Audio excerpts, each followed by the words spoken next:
West. I'm off that Castro GTX Coffee Black. Lamonte Do Sims Senior. Salute to everybody that's on Clubhouse that pulled up. Salute to everybody on IG. Salute to all our peoples in the chat. The chat's where it's at. I'm going to call y'all back.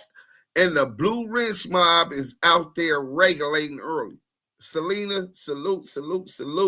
Let's get to in this chat real quick. We got the content. Hit that like button on your way in. You know what I'm saying? Make sure y'all turn on the notifications and subscribe if you haven't already done that. When I say we got the content, Hip-Hop Police Docu-Series. Hip-Hop Police Docu-Series Day 15. But we got something special. We got something special for Reggie Wright Jr. You know what I'm saying? I'm going to wait till the people get in here because I'm guaranteed that y'all going to feel this one. We gonna dissect what we do. You know what I'm saying? And but Reggie Wright Jr. Bond first podcaster claims he's not an informant. Said he's not a 137. Said he was gone Profer. We gonna read the correspondence for him to Profer that he says he never did, but we gonna read that. But he said when he did try to work for the FBI, it was the Mayor of Compton. Look, we got a whole bunch of stuff to get into, but he's definitely upset that should let us know that his nickname is Pork Butt. You know what I'm saying? Pork Butt. You know what I'm saying? Hold on 1 second.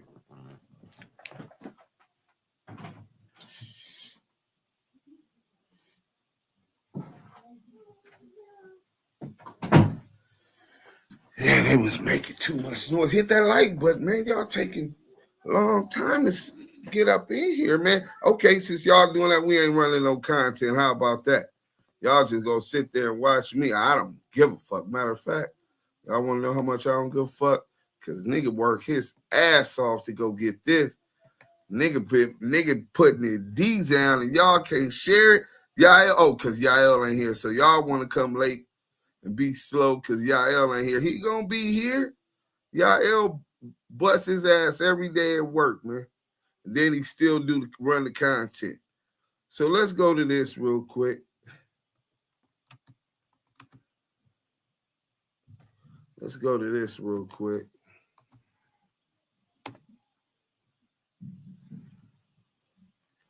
Since y'all don't care, I don't care. You know what I'm saying?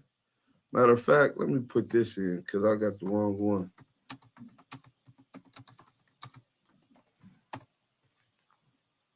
All right, boom.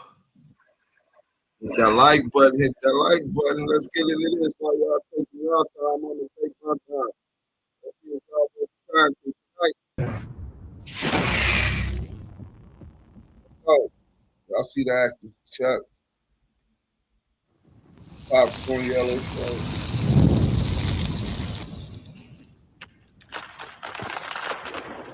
Gee, what up, Lil Doodle? Salute to all that. No. Whoa. Hey, lit, Damu and Kiwe Conversations. Shaking, Buzz was bragging.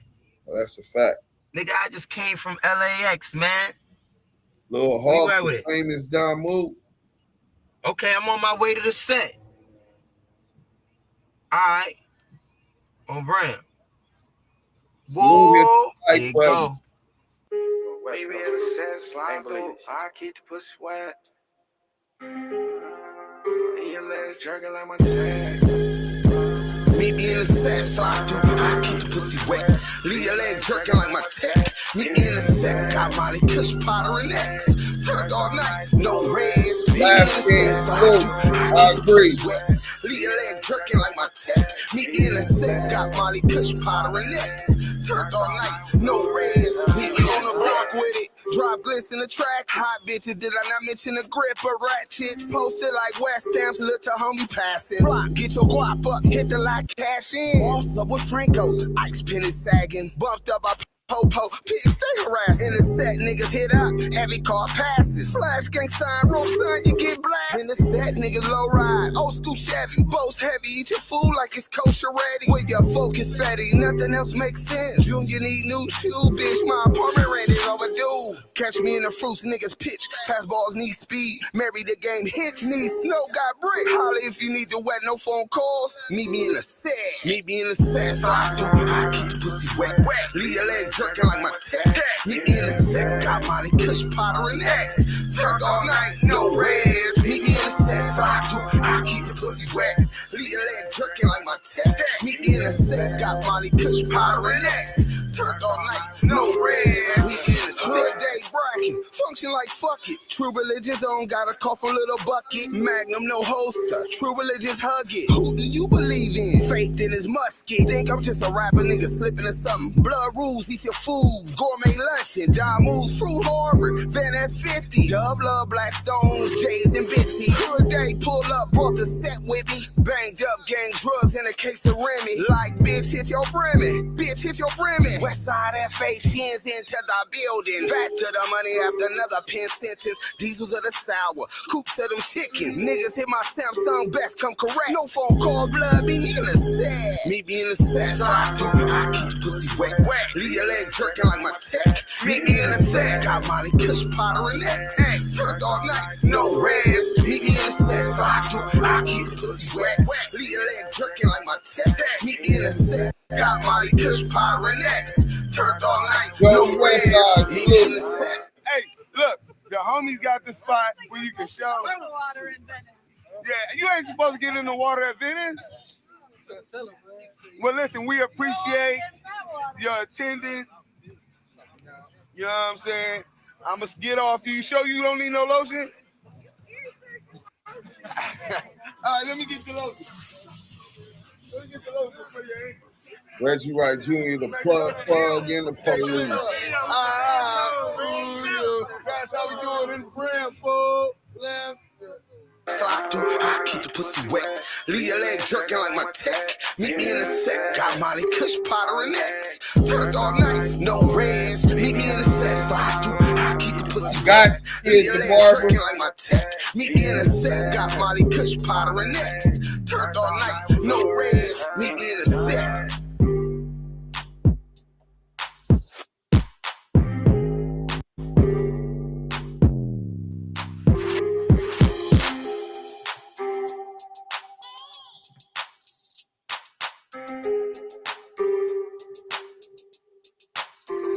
Meet me in the set, slide through, I keep the pussy wet. Leave your leg jerking like my tech.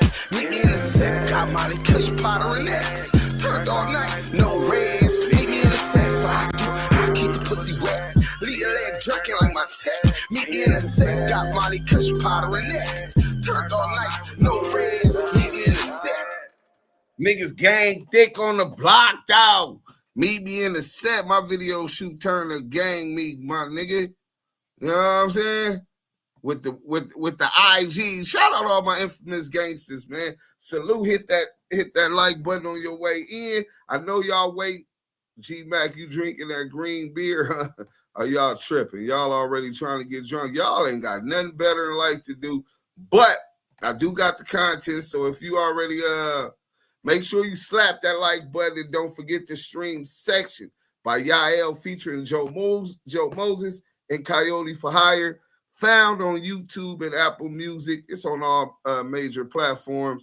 Man, go ahead and support the homie. He working hard right now, man, at work. When he tap in, then the games will begin. But we gonna break shit down first. I put it in the microwave and watch it rise to the top. Just made one big cookie. Oh, yeah, I heard that. Salute. G'd up, Quinn. Tony G said I miss Amanda too. Shit, I miss all y'all. Thank you, Tony G. We miss you too. You know what I'm saying? Vegas is in the building. Let's go. We finna get into this content, man. We got enough people in here to start. Hit that like button, man. Don't be just over there peeking. You know what I'm saying? When we talk about Reggie Wright Jr., right? We want to start asking, who snitched on Poochie? You know what I'm saying? Who snitched on Poochie? We're going to get y'all this content real quick. There it go, right there. All right, boom. Present. Hit that like button. We almost had 100. When we got 100, I'm going to start it. Reggie Wright Jr., and we going to play that content. He just went on Vlad. I guess he's upset about the Damu and Kiwe exclusive interview with Marion Suge Knight, Death Row legend who's locked up in the penitentiary. They denied his habeas corpus. I'm quite sure that his people will be appealing to the next level and the next level till they could get him vindicated. But shit, I'm kind of the mind that David Cannon and Reggie Wright been trying to get him out the way. Maybe they done slid a duck up under this nigga Suge. Because y'all can't act like y'all ain't know that Reggie Wright and David Cannon put that twist down on Suge. I mean, this a dirty game. It's undisputable facts that Reggie Wright Jr. was trying to pull a coup at Death Row Records. See? So, Reggie, all I did was interview a mogul. I'm honored. Y'all go check that out if y'all ain't already seen it. Shout out to the whole team. You know what I'm saying? Shout out Big U. You know what I'm saying? And we let him go. When he said everybody know who Pork Butt is, I mean, hey, that was something custom. Reggie told about, I already knew that. He never called me that to his face. Nigga, what you was going to do to Suge, nigga? What was you going to do to Suge if he called you that in his face? Give up y'all secrets? Because for most shit, y'all was in it together. And y'all both got enough dirt on each other to not cross a certain level. You know what I'm saying? But there definitely was a time and a break in between that relationship. And it goes back to Reggie Wright Jr. stealing the Death Row building. I got some audio. I'm not going to play that today. Maybe Scandalous will put it out soon. Me and Scandalous. But we got some audio where Reggie doesn't even deny that he stole Suge's $3 million building while he was incarcerated. Switched the name over. Got up under Suge bitches. You know what I'm saying? Even got one, Tanisha Swan, to go to the DEA office or FBI headquarters, one of them. Greg Caden said it was on Temple Street. But he got Suge baby mama Tanisha Swan to go tell Greg Caden and the task force Suge had the money sent to her after telling her to find Poochie so that they could assassinate Biggie Smalls. Reggie Wright Jr. doesn't deny he the one that drove Tanisha Swan to the feds. See, it's a dirty, dirty game when you have intellectual property in the roundup of about $500 million. $500 million in equity. $500 million, nigga. And y'all like, what? Death Row, nigga, in 1 year, Death Row was doing $300 million grosses. Nigga, they had the Interscope machine. You unstoppable. Creme de la creme of pop and gangster rap, bro. Gangster rap became popular music with Death Row Records. I mean, this is the golden era for the West Coast hip hop. So you get people that's behind the scene, these executives, and it's just like the dope game. Shit get real trite, right? Niggas trying to cut out the connect. You know what I'm saying? Cut out the middleman. Backstab the connect. Joey Westside, you getting off, Deuce? Oh, you liked it that? Okay. It was a gang bang anthem. You know, after Hit Your Brimmy, I gave that bass, that market, that little shit right there. But thanks, appreciate that. You know what I'm saying? Don't box me in, though. I could get on some whole other rapping shit, too. Salute, Deuce Sims and Yael. I'm fresh out the Pigeon House. Hey, man, salute, bro. Welcome to Damu and Kiwe Conversations. Y'all hit that like button. But with no further ado, we finna get into Shakur's murder is speaking out from behind bars for the first time. Dwayne Keef D Davis insists he was 300 miles away when the rapper was shot. Now he's pointing the finger at someone else. Chief Investigative Correspondent Aaron Katursky has this ABC News exclusive. We ain't meant to survive because it's a setup. The death of rap legend Tupac Shakur nearly 30 years ago became one of the nation's most notorious unsolved murders. Hey, Keith, Metro Police, come over here. Then in 2023, a breakthrough when prosecutors charged this man with ordering the hit, the only person arrested for Shakur's murder, who now tells ABC News authorities have the wrong man. I'm innocent. I ain't killed nobody, never did ever kill nobody. They don't have no evidence against me. Came and put me in Las Vegas. 61-year-old Dwayne Keef D Davis says the night of the murder, September 7th, 1996, he was in Los Angeles, 300 miles from the Las Vegas intersection where Tupac Shakur was gunned down. Prove that I orchestrated this. You know what I'm saying? Your key witness orchestrated this. They top witness is the lead suspect. The defense pointing to someone else, Reggie Wright Jr. the lead defense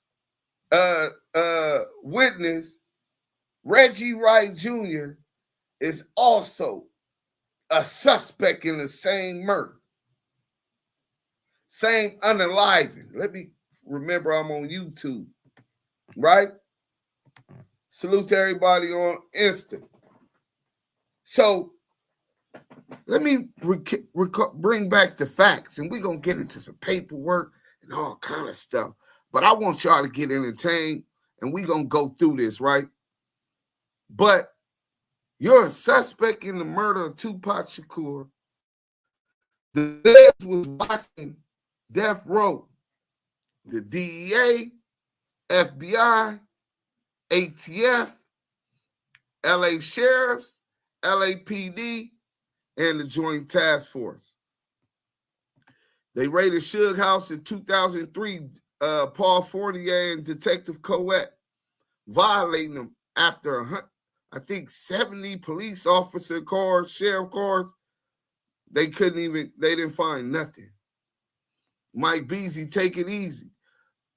But as soon as Pac is hit, the same night that Reggie Wright Jr., hey, all the bodyguards, leave your guns upstairs. That's not debatable. That's a fact. Even after you get a call or a walkie-talkie chirp telling you that Pac and them got into it at the MGM Grand, nigga, y'all supposed to have been on high alert. If they didn't have the burners at that point, they should have had the burners as soon as. Where y'all at? We meet us right here. Nigga, y'all supposed to have been coming through like Secret Service, nigga. 24 bodyguards. So, Reggie Wright Jr. already, in the least, is liable because of failing to meet his burden, right? Failing to protect his charge. I'm talking about, nigga, the biggest superstar on planet Earth at the time, Tupac Shakur. You get the word something happened at MGM Grand. Pac involved, Suge involved. Where's the go plan? Nasty work. Then his dad, Compton Police Department Sergeant, or whatever, lieutenant for the gang unit, appointed Detective Vlad and Detective Brendan Goldie. So, Hey, y'all go out there and help them with the investigation in Vegas. How did the the Compton PD, get jurisdiction to jump on the joint task force? Sounds like y'all already got it figured out who y'all want to pin the murder on. The same Brennan that said Baby Lane initiation. Or what did he say? Poochie. He said Poochie's initiation was to shoot at him in the drive-thru of a McDonald's, to shoot at the police. But he never got locked up for shooting at the police. Get the fuck out of here. The cleanup and the cover-up started the minute Reggie dad sent Lad and them over there to muddy the investigation, to taint the investigation. Y'all got to remember the LAPD goes out there too later on. Greg Caden and Detective Darren Dupree.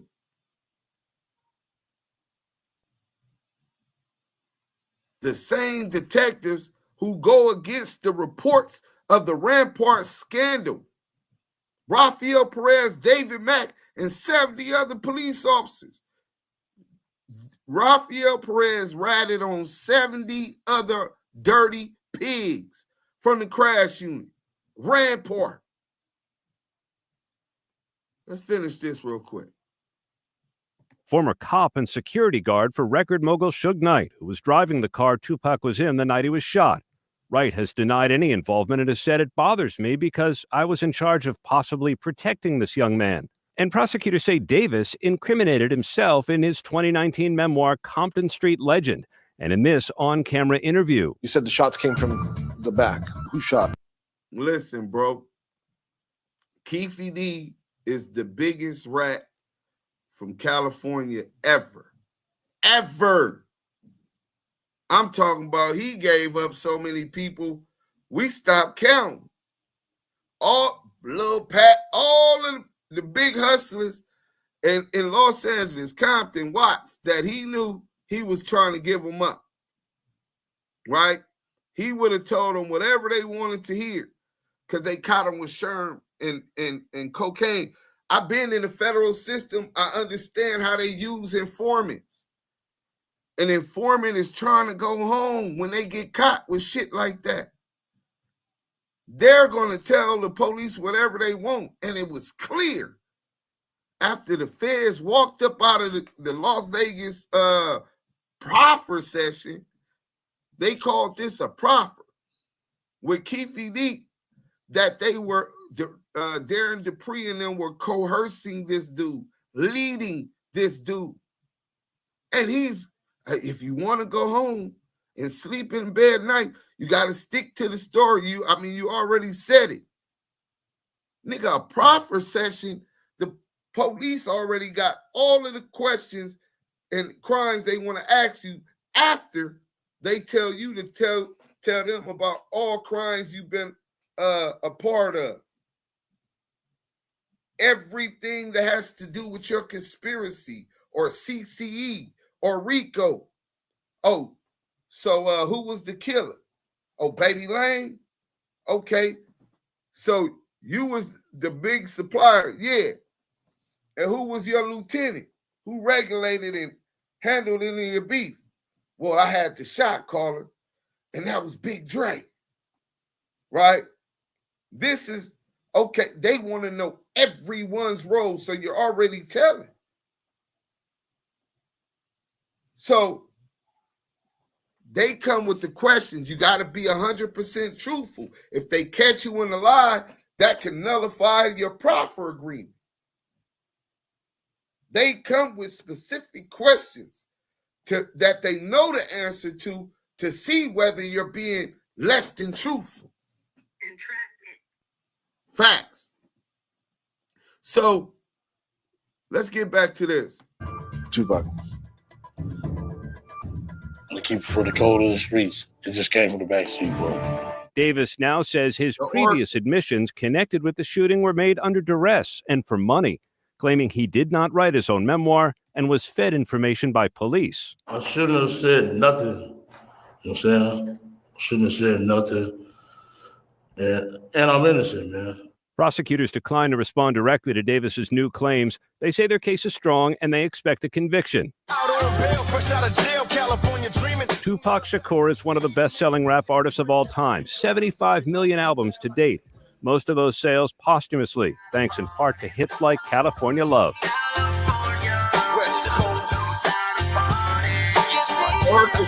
Davis's arrest followed years of fan-driven theories that an intense rivalry between East Coast and West Coast rappers sparked the fatal attack on Shakur.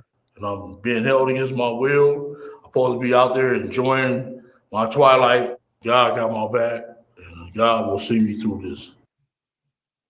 The judge has not yet weighed the defense's claim of a different suspect. And right now, Diane Davis is scheduled for trial in February. Diane? Chief Investigative Correspondent Aaron Katersky, thank you. If you want to win, let's begin. Call Hupy and Abraham. Hupy.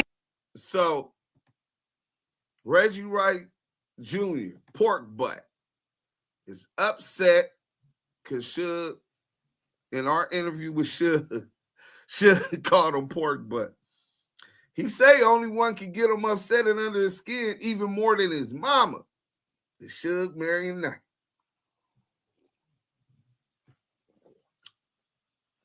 So this is the guy we talking about.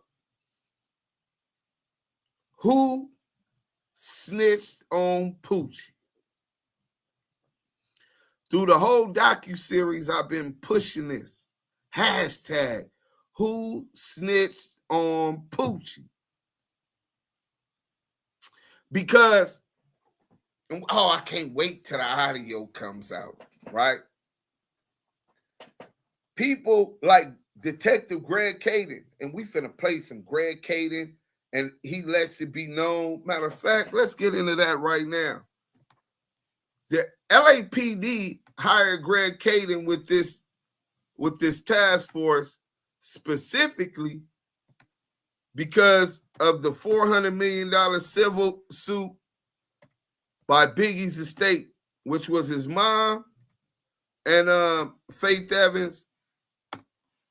And I think that they might have threatened that lady to leave it alone because they had got a hung jury.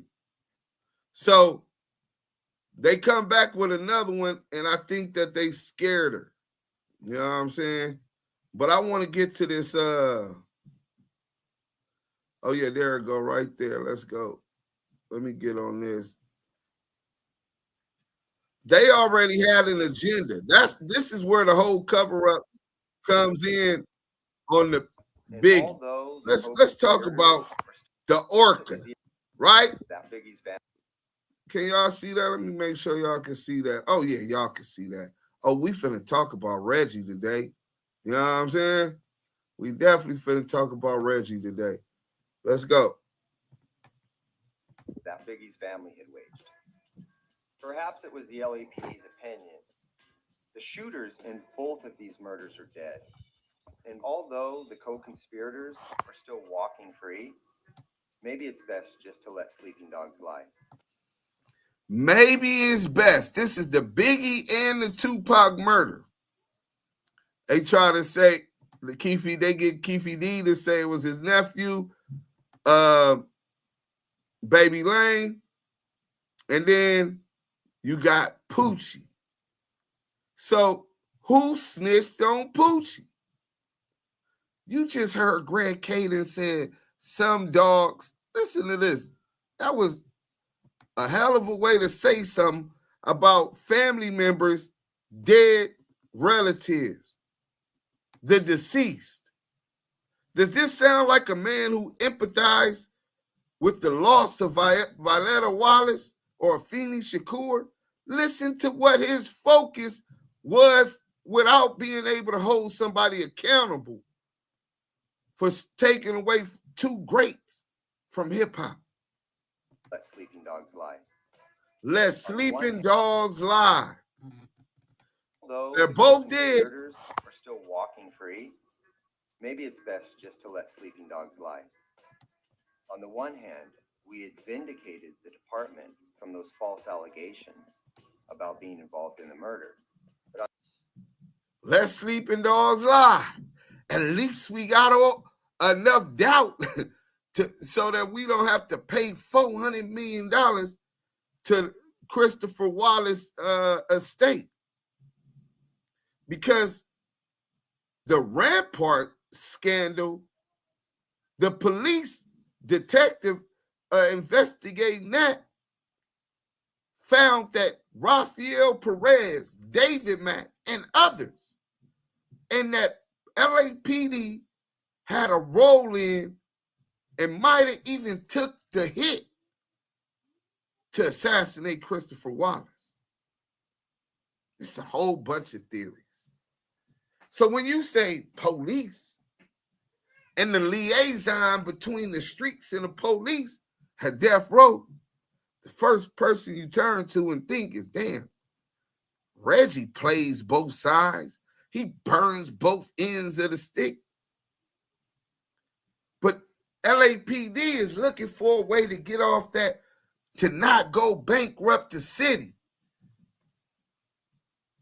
to not pay Biggie Mom, Faith Evans, Christopher Jr., and I forgot the daughter name. Some kind of compensation for participating in and taking away their father. It's nasty work. On the other hand, it was very disheartening having gathered the evidence that we did and the LAPD not having the fortitude to continue forward. The LAPD didn't have the fortitude to continue forward and essentially, based on their theory, arrest anybody for the murder of Biggie Smalls. Long as they got over it, let old dogs lay. We got what we wanted, and their actions showed that. About being Greg Caton was put into position to cover up for that and get off that $400 million lawsuit. Let's see what Dad said. I mean, Reggie Wright Jr. told me he's not an informant, that he never ratted. Let's go. Early news. Every nigga on the street worldwide, stay away from Reggie Wright Jr. He is working with the feds now. Yesterday, he took down the postal workers in Memphis, Tennessee. He's working with the feds to get his father a lighter sentence. So any nigga that's dealing or seeing Reggie Wright Jr., Reggie the Bull, like Sammy the Bull, Reggie the Bull, stay away from his ass because he's going to get you caught up. And the big fish is soon to be caught. The big fish is Suge Knight. Reggie Wright is going to get Suge Knight. So y'all stay tuned. Wake and bake. DA to the Z. I'm out, y'all. Daz Dillinger from the Dog Pound. Damn. That nigga said Reggie the Bull, like Sammy the Bull. Daz Dillinger. Hey, I mean, he said he's the police. He took down the postal workers out in Tennessee. Let's see if we got that let's see if we got that already. Maybe we could get into that first. Let's go. We got some more. Daz get on. Oh man, we gonna have a lot of people that speak about pork butt. Hashtag pork butt in the chat.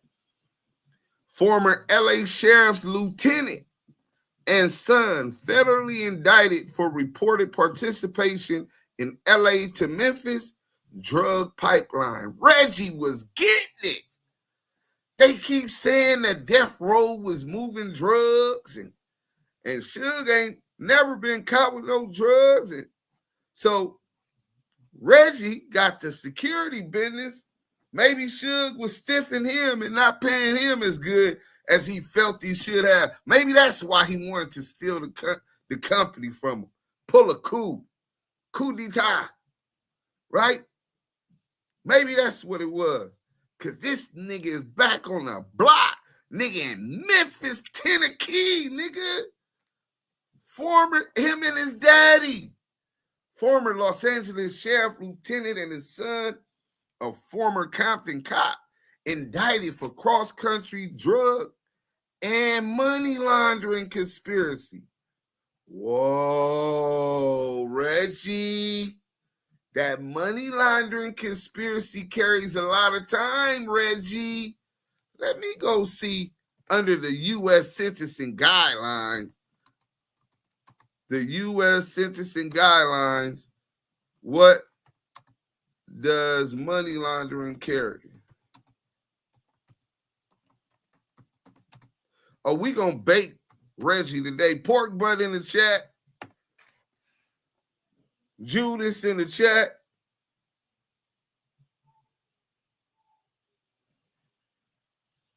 It says,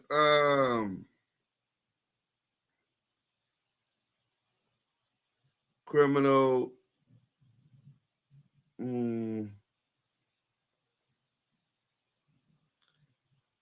money laundering, operation, financial. Well, Reggie did say, we'll get into that later. Reggie, but it says significant prison sentences for money laundering. That's not just an old misdemeanor, Reggie. The feds, who do 85%, give niggas 20 and 30 years for money laundering, Reggie. It's a lot of pressure. But Reggie says that the guys out there looked out for him and he had to pay some money for not paying the taxes. Reggie says, y'all, I don't know David Mack. David Mack never worked for Right Way Security. What is he? I think he might have said he could have worked for he could have worked directly with somebody else. And I said, oh, you trying to throw Suge under the bus? He said, no, Sharif the Knight. Right? So David Mack might have known Sharif the Knight because Kevin Gaines is supposed to know David Mack and Rafael Perez. Right? Let's get to this video real quick, bro. This is imperative that we cooking. Hit that like button, share. We finna fried pork butt today. So he says he doesn't know David Mack. He says David Mack never worked for Right Way Protection Services. But the biggest thing, not only did Reggie get dozens of bodyguards in Las Vegas to leave their guns and didn't react quickly with an emergency plan after getting the word that Tupac Shakur and Suge Knight and the Death Row entourage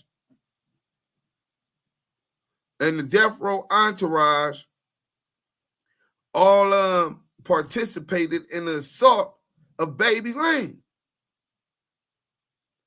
Tupac gets killed, and now hashtag 40 Glock in the this chat. Was, probably around why is the 240 Glock July time supposedly found by the police? Into the House of Blues, and it was just a hangout day. We were going there.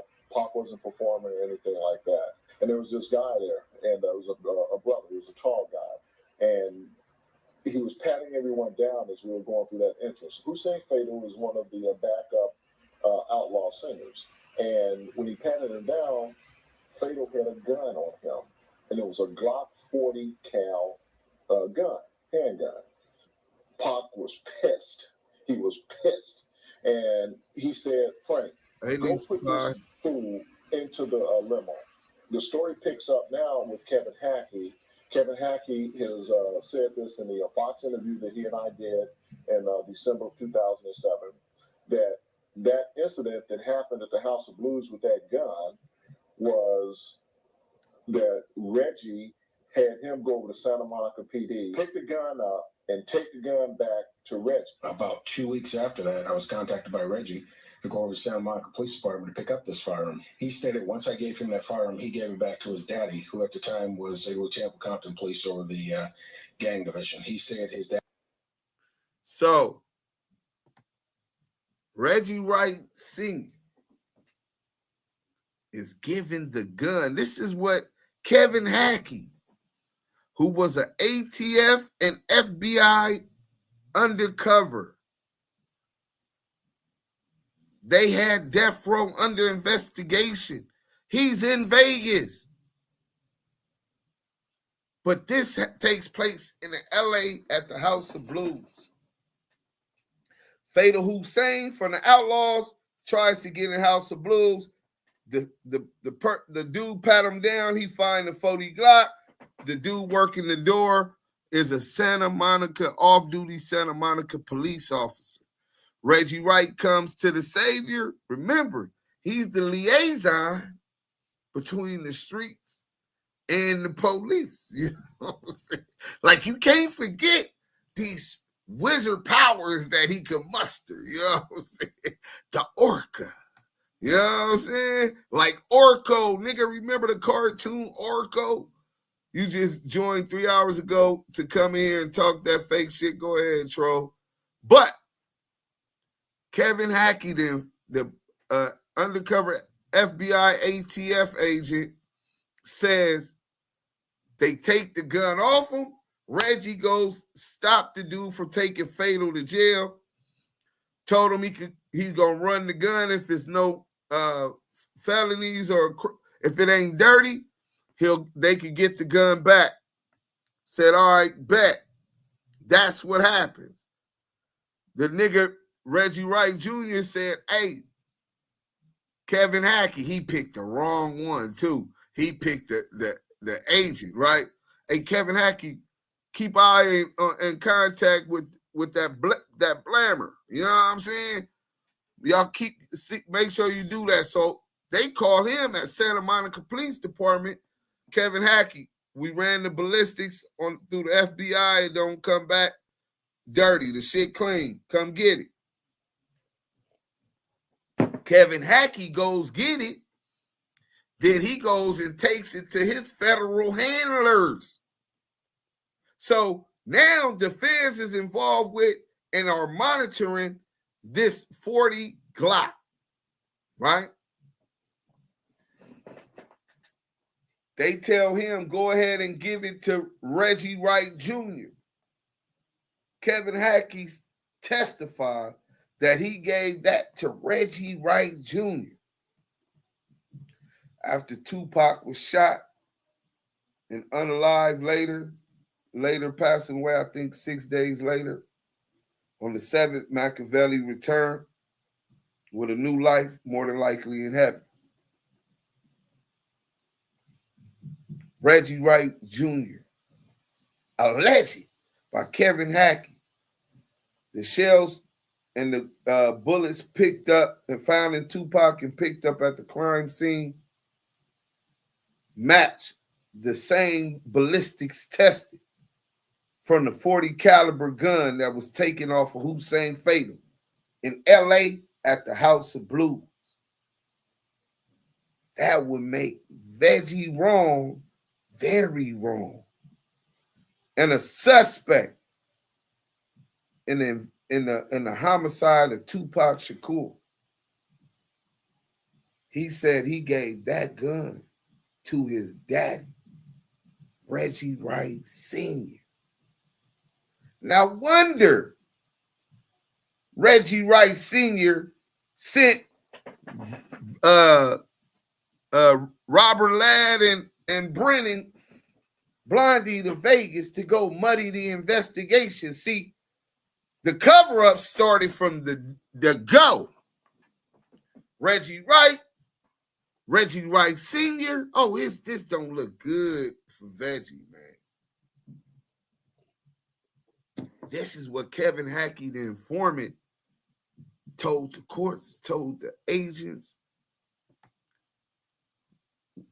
Greg Caden wasn't interested and didn't believe Kevin Hackey. But mind you, you got Lil C's, you got Gene Deal, all saying they seen the dude with a bow tie. The shooter was dressed like a Muslim. Nation of Islam with a bow tie. Every one of those dudes, Greg Caden, Reggie Wright Jr., CS2 Back, Tanisha Swan ain't on social media, but all of them are saying that Poochie knocked down Big, very organized hit. But ask each one of them, did anybody identify Poochie when they showed the picture? Did anybody identify or say they seen Poochie in a bow tie dressed like a Muslim, running after checking to see who was in the car and being confronted by Gene Deal and acting as if he might have had a burner? None of them identified Poochie. Not one. But Reggie Wright Jr. says he believes it was Poochie. CS2 Back, when he went to talk to the DEA, because Greg Caden wasn't just federalized as an FBI. No, he wasn't federalized with the FBI. He had a DEA, allegedly, a DEA badge. He was working with the DEA. So when he talked to CS2 Back, the DEA is pretty good at drug enforcement agency,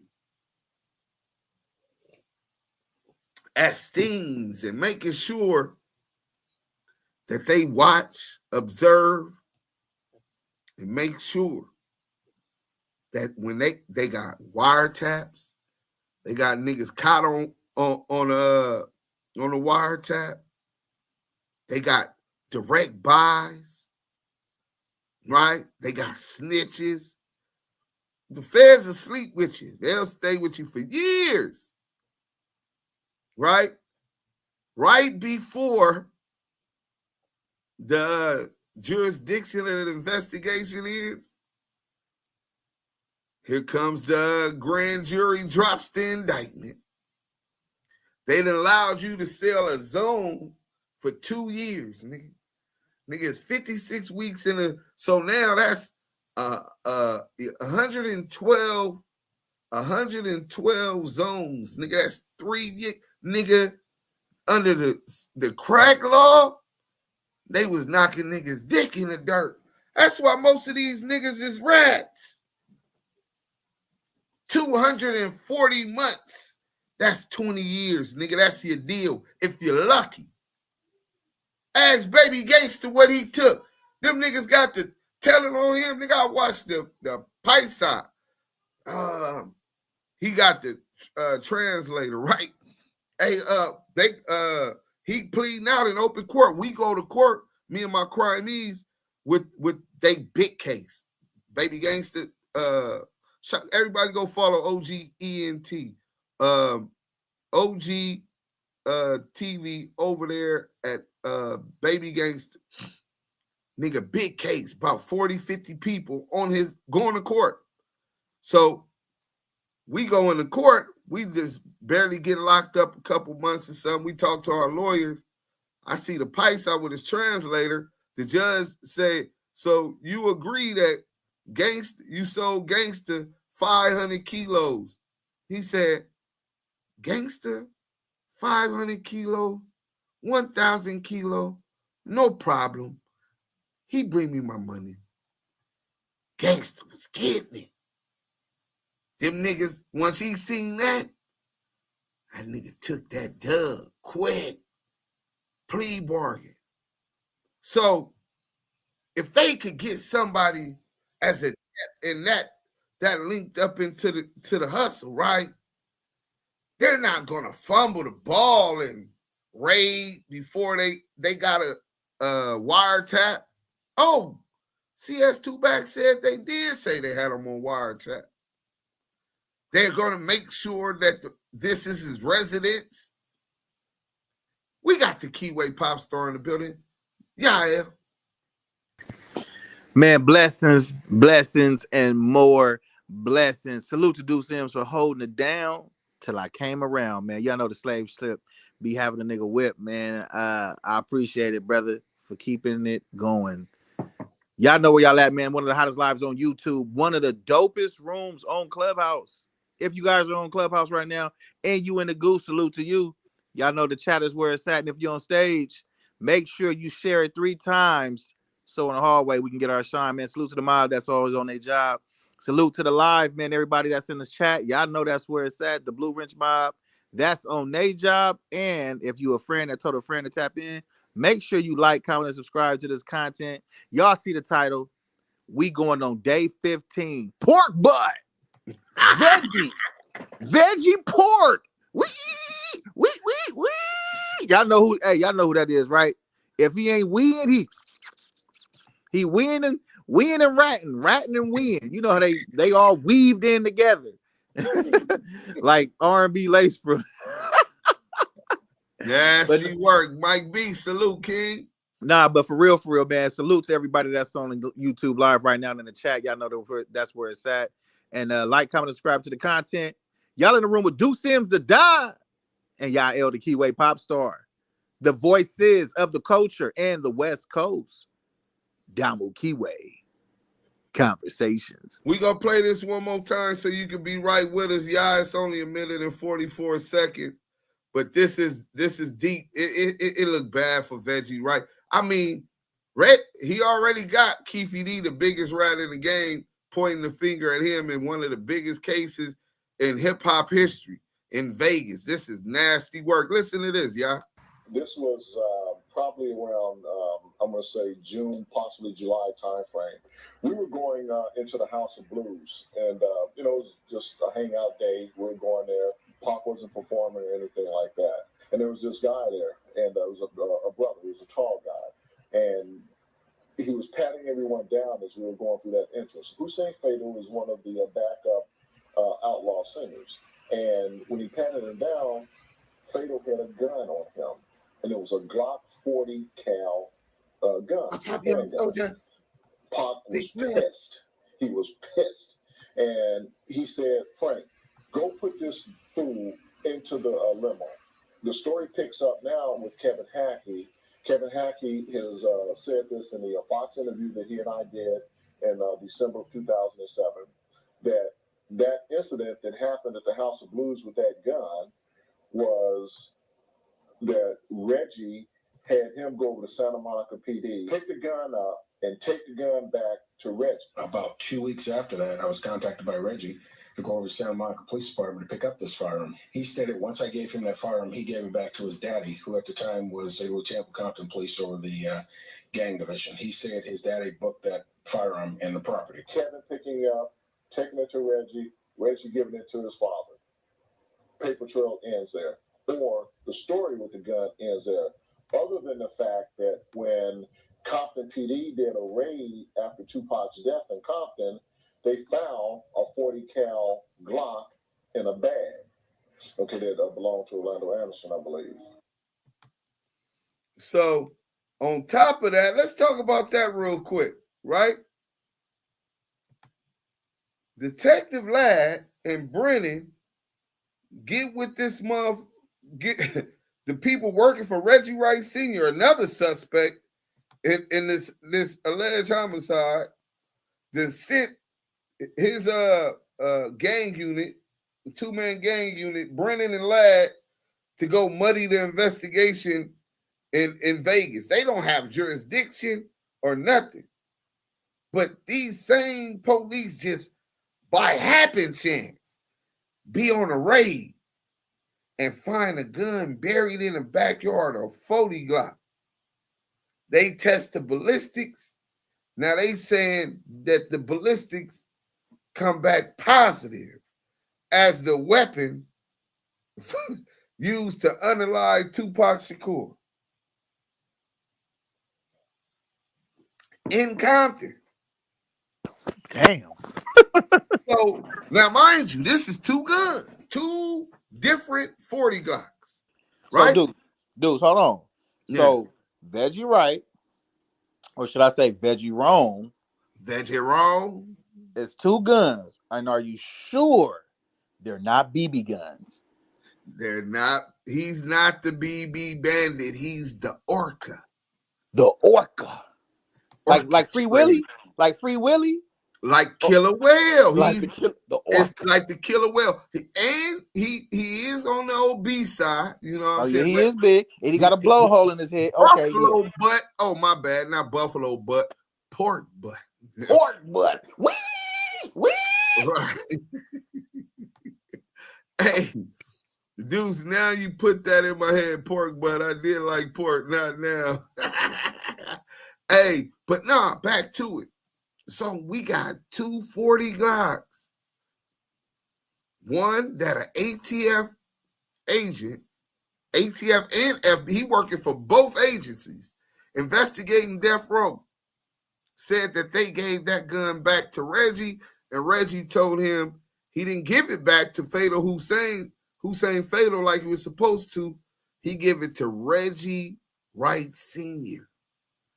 Now, see that if that gun, the ballistics come back, matching that at the Tupac murder scene and found inside of him.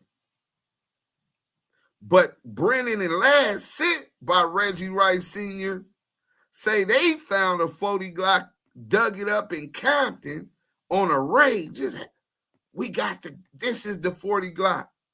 They not doing it. Shad, run them lights up, get dudes hyped up. Oh, I'm hyped up. Y'all in here. We about to really cook. Everybody hit that like button, share. Stop peeking and not speaking. You speak with that like button, man. But the cover-up started the minute Reggie Wright Sr. got Ladd and Brennan to go muddy the investigation.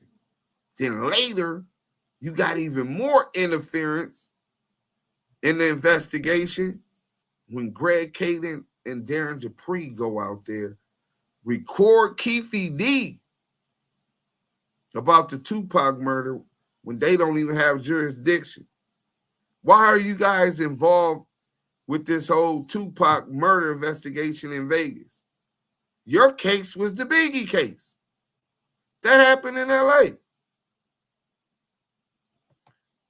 But they say if you solve one, you solve them both. Most people take that to mean that the police did both of them. Let's get into this. Oh, this is nasty work. Wait, before that, let me make sure y'all know how Pac looked at this bitch ass nigga. You know what I'm saying? He got a YouTube channel, 150,000 subscribers of people thinking he was a Pac supporter and riding for Pac. Now the nigga's supposed to went on Vlad TV, responding to our interview with Suge and being called pork butt, and release audio alleging that Tupac was raped in prison. This is how he busts back at Suge, knowing how Suge loved Tupac Shakur. Danny Boy here. This is what you call, the ghetto bird is Kane. We just saw a wonderful example of the LAPD's response to a problem in the area. There was a white vehicle that was pulled over, and we're trying to see what they were pulled over. We have 3 cars responding to the call. We have the individual accosted and out of the car. He's being searched now. There's one down. There's one down. One down. One down. The police is kicking one down. One's being kicked out. Somebody call Reggie lawyer. Somebody call Reggie lawyer. I'm trying to say. That's how they feel about Veggie. Let's get rid of that one. Let's get back to this. Oh, y'all gonna really love this video. Where that motherfucker at? I think it's this one. Yeah. Shout out Straight Game TV, man. We're going to get into this pistol, man. But one of the pistols. Remember, it's 2 pistols that they saying is the murder weapon. Did Eric Von Zip get the gun? I guess we'll never know. But this is one thing that we will know. Let's get into some of this straight game. Life is like those cards. It's not what you dealt, but how you play it.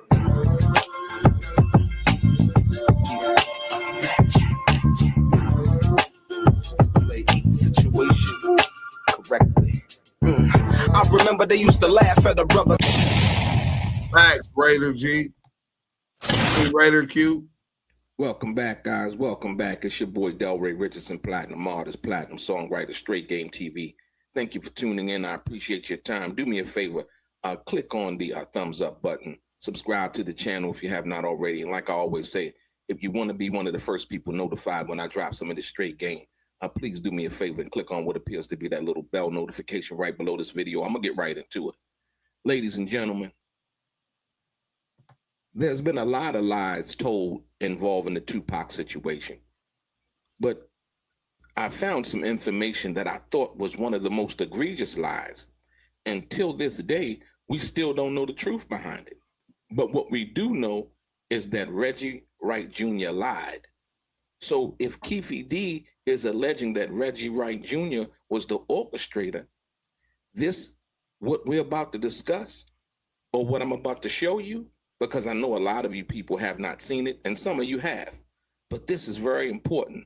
This was a deposition in regards to the 40 caliber Glock that was found on we're gonna get right into the deposition when they were going into the House of Blues. But this is the deposition, and Reggie the Rat Wright Jr. was deposed. Let's get right into it. Check it out. If every time you see an ad, you just wanna, you need a download Pi. It's a free Chrome extension that blocks ads on conversation. Tell your people to tap in. Bring the paperwork. Kim Valentine is the person doing the deposition. Kim says, "Do you know an individual by the name of Kevin Hackey? Reggie? Yes. Pay attention, y'all. Kim Valentine and Kevin Hackey, at one point in time, as I understood, was a police officer. Reggie Wright Jr., Compton Unified School Police." As I recall. Yes, Kim Valentine. And was he ever an employee? Hey, we just went through that case. I don't know how he got off all the mother drugs. You know what I'm saying? But yeah, down in Memphis, you didn't see like drugs, money laundering, weed. You know what I'm saying? He pleaded out to the weed, allegedly. I want to see. I got the paperwork, but I want to see the actual agreement and sentencing transcripts, right? Of how he got sentenced to such little time with such charges. But yeah, bro, he definitely was when they got to CS2 back and they raided him, the DEA raided him. Imagine that. They raided his house. They've been monitoring his 18-wheeler, put a tracker on it, which he found and called the police. But imagine them messing up a bus when this nigga was put in the game by Reggie Wright Jr. Veggie wrong. And Veggie, it seems like, was getting it how he lived. He's stealing Suge money. He moving weight. You know what I'm saying? That nigga and Cash Jones is on his way up and is a owner-operator of a truck. He could go long distances in that truck. He could carry weight. Yeah. No wonder him and Veggie is so tight. But yeah, he was using it to sell drugs. That was the cover-up. Him and his daddy. At Right Way Protective Services, Reggie Wright Jr. Yes, he was. Kim Valentine. Do you recall approximately his dates of employment with Right Way Protective Services? Reggie Wright Jr. let me see, maybe August, September of 1995. Kim Valentine, do you ever recall an occasion where any of your Right Way Protective Services employees provided you with a weapon that came from a police department? Listen to Reggie Wright Jr. I heard that allegation. He's calling it an allegation, right? I heard that allegation. First, here's the allegation word, right? I heard that allegation before somewhere. I don't remember where. I know the incident you are speaking of, but the gun was never given back to me. Okay? The gun was never given back to him. Listen. This nigga lying in the deposition. Hold on. You were never. So first lie. The gun was never given back to me. The Fatal Hussein gun is the one we're talking about from Kevin Hackey. So his first reply to this question in his deposition was a lie. He didn't get the gun back from Kevin Hackey. Now let's go. Never provided with a weapon by any of your employees that, to your knowledge, came from a police department. Reggie Wright Jr. No. Kim Valentine. And Kevin Hackey never provided you with a weapon that was allegedly from a police department. Hey, Cameron. Reggie Wright Jr. Hold on. That's correct. You know. Hey, Cameron, could you please go on IG and send me the clips from the Vlad interview? The Vlad interview is dropping. So we finna hear this outlandish shit because Veggie text me today and said he think he went too far on Suge and he released something. He was so hot about being called pork butt. But hold on. Could y'all please send those clips to Active Chucks on IG, and I'll be checking it until I get that. We definitely finna react live to that. As we listen, y'all see them 6,000 subscribers? See the ripple effect and the atomic vibrations of that little rock make waves on the internet. You know what I'm saying? Them atomic vibrations. But look, back to this dirty motherfucker, lying ass, pork butt. You know what? That's not correct. See, he was ready to go into the lie, but he doesn't know what Kim Valentine knows or what other evidence they have. So he was ready to go into the lie, but he still lied, even though he tried to come back. Watch this, y'all. Reggie Wright said, that's correct. Oh, you know what? That's not correct. Kim Valentine. Okay. So she's like, okay, well, tell me what it is. Now, watch this great stutter move, and I want you to pay attention. Reggie Wright Jr. That's not correct. Kevin did give me a gun that was taken from, what it was. Yeah, it was an incident where a gun was taken from. We had a concert or something. It was taken from one of the artists that was with us, and one of the other security guys took and held the gun, and somehow I think he and Kevin hooked up, and he gave the gun back to Kevin Hackey. I remember me and Kevin meeting about it, and Kevin telling me he was going to give me the gun. I don't ever remember receiving the gun back from him. So he went from he never got no gun from Kevin Hackey to playing like he don't know Fatal Hussein's name and where the gun came from, right? And he's saying he don't remember getting it back. Dexter Isaacs, great comment, great thinking mind. If regular niggas like me and you know this, then the feds do too. Dexter Isaacs, that was the comment of the day, bro. Salute to you, King. Great analytical mind. The feds know too. Nothing happens without the feds knowing and allowing it. When Martin Luther King COINTELPRO happened, you think they weren't there? They were there. When Malcolm got unalived, when Fred Hampton got shot up in that raid, Chicago PD had a joint task force with the agent that raided the house. They done drugged Fred Hampton, right? O'Neal. I guess Keef D might have passed O'Neal. It just hurt us more for such a leader like Fred Hampton. The same agent that ran the covert acting that assassinated Fred Hampton, COINTELPRO, tried the same shit in LA. I'm gonna make that my background after that. The shootout in South Central Los Angeles at the Panther House. That's history.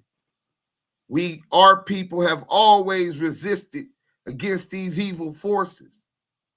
But great comment, bro. The feds knew. Kevin Hackey was working for the FBI and the ATF. How they didn't know. And the feds watched the Biggie unalive. Smart man. Let's get to the content, man. Him. I remember the incident, but I don't remember if I got the gun or what happened to the gun. Listen. Hey, Yael. Listen. Remember that I said I don't remember that I never got the gun first. Right. Then later on I said I don't remember getting the gun because I don't remember what I did with the gun. So pay attention. This is evolving. His participation in moving his gun is evolving, bro. Pay attention. Veggie raw. Follow along now.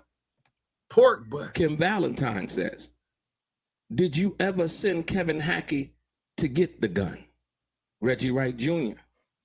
I told Kevin Hackey to go meet the guy, right? I think it was a Santa Monica LAPD cop. I don't know. I don't remember too much about it. Kevin probably gave it back. Gave it back to the guy that he took it from. I don't know. Did y'all hear that? He's saying that Kevin, first he said he didn't know. He said, I think he met with the guy. And then Kim Valentine comes in and she says, did you ever send Kevin Hackey to get the gun? Now he's saying, I told Kevin Hackey to go meet with the guy. I think it was a Santa Monica LAPD cop, right? Because they were about to lock up Fatal Hussein that night, right? For whatever reason, I don't know why he didn't get locked up or whatever. But listen, Kim Valentine, do you know who he took it from? Meaning the gun. Reggie. It was either Tupac or one of his boys. Kim Valentine, do you know what type of gun that was taken, right? Reggie Wright Jr. It was a 40 caliber Glock. Now hold on. A 40 caliber, right? Listen. Reggie said earlier he didn't know about the gun. He didn't know about the gun because he was never given the gun. But when she goes in to ask him, well, do you know what kind of gun it was? Now he all of a sudden knows it was a 40 caliber Glock. Remember, he said earlier he knew nothing about the gun. He don't know if he got it back or not, but he actually knows what kind of gun that he didn't get back. Kim Valentine goes on, listen. Why did you tell Kevin to go get this gun from the police officer, Reggie Wright Jr.? I was going to give the gun back to the owner of it, right? Now the gun that he didn't get back, you're gonna see that. Now he told Kevin Hackey to go get the gun that he didn't know about, and he just didn't remember. But now he was gonna give it back to the owner, Kim Valentine. Who was the owner of it? Reggie Wright Jr. It was somebody we were supplying security for. One of the guys, it was one of Tupac's boys, somebody that was with Tupac. I don't know which one it was. Check it out now. Kim Valentine, was there ever an occasion where any of your police officers ever provided you with any other weapon other than the one we were just discussing, right? Let me do that again. Kim Valentine, was there ever any occasion where any of your police officers ever provided you with any other weapon other than the one we were just discussing? Reggie Wright Jr. No. Kim Valentine. So you ultimately never got the gun from Kevin Hackey. Reggie Wright Jr.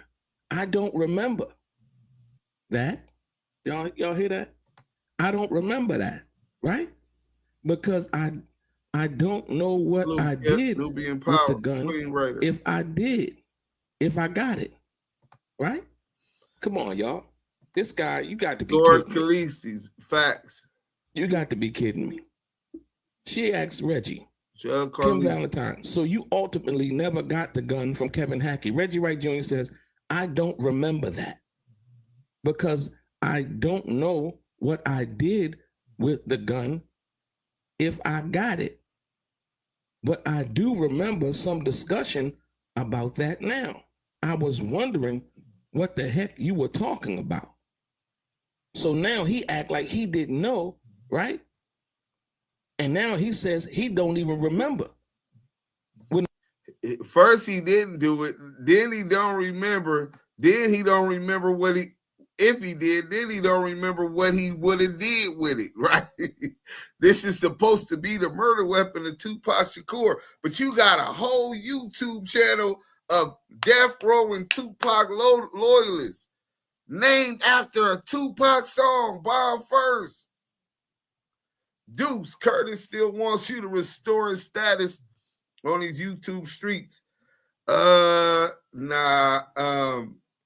He says that Deuce Sims, hey, Boss Talk 101, man, stop allowing these dudes platforms to spread propaganda. He said, Reggie said, I talked to him. Reggie, the police, said I talked to him more than Spider have, and he knows Spider for 30 years. He known me for 6 months.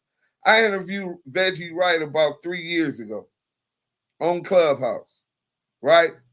Shout out to the Eastern District. Shout out to the UOD, right? So for him to say that, first of all, that's a lie. Second of all, every time I ever talked to Reggie Wright Jr., I had the team record his ass. We was going to flame his ass up like this. Y'all think we just got this overnight, all this investigation? Nigga, I'm just getting started cooking this pork butt ass nigga, man. You know what I'm saying? But look, now the nigga saying he don't know what he would have done with the blammer. Let's go. And at first he said he was going to give the gun back to the owner. And when she asked him, so you ultimately never got the gun back from Kevin Hackey, right? Listen. Oh man, this is crazy. This is crazy. Look, let's look once again. What did he say earlier? Right? Reggie Wright Jr. He said, okay, oh, that's not correct. Kevin did give me a gun that was taken from. Hold on. Didn't he say he was given the gun? Now he's saying Kevin Hackey did give him a gun. This is nasty work. No, he didn't. I don't know what I would have done with it. Yeah, he did give me the gun.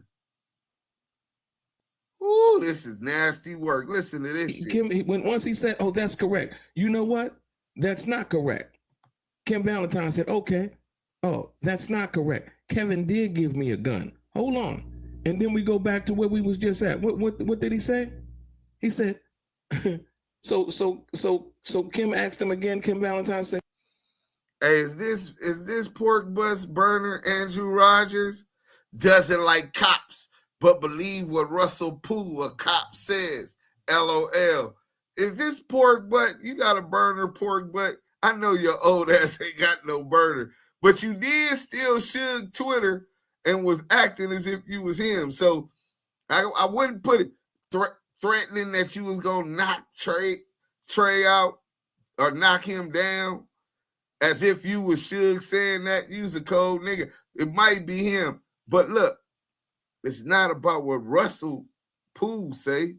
We're talking about the evidence, what the evidence supports.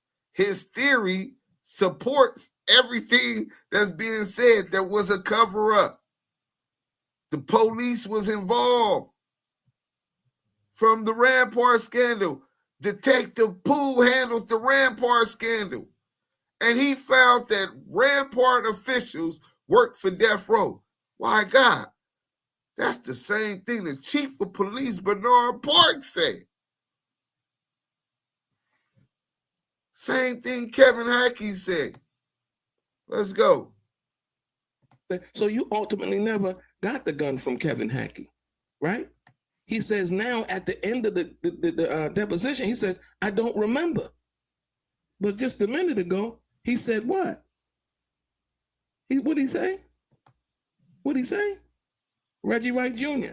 That's not correct. Kevin did give me a gun that was taken from. So hold on, y'all. So he got the gun back, right? He got the gun back, but at the end of the deposition, he said he didn't remember. I don't remember because I don't know what I did with the gun if I got it. But I do remember some discussion about that now. I was wondering what the heck you were talking about. He knew what she was talking about the whole time. So, and this was dealing with Chris Blatchford from Fox. Chris Blatchford once again intersects with this story when he interviews Frank Alexander and Kevin Hackey. And this is what Kevin Hackey and Frank Alexander said.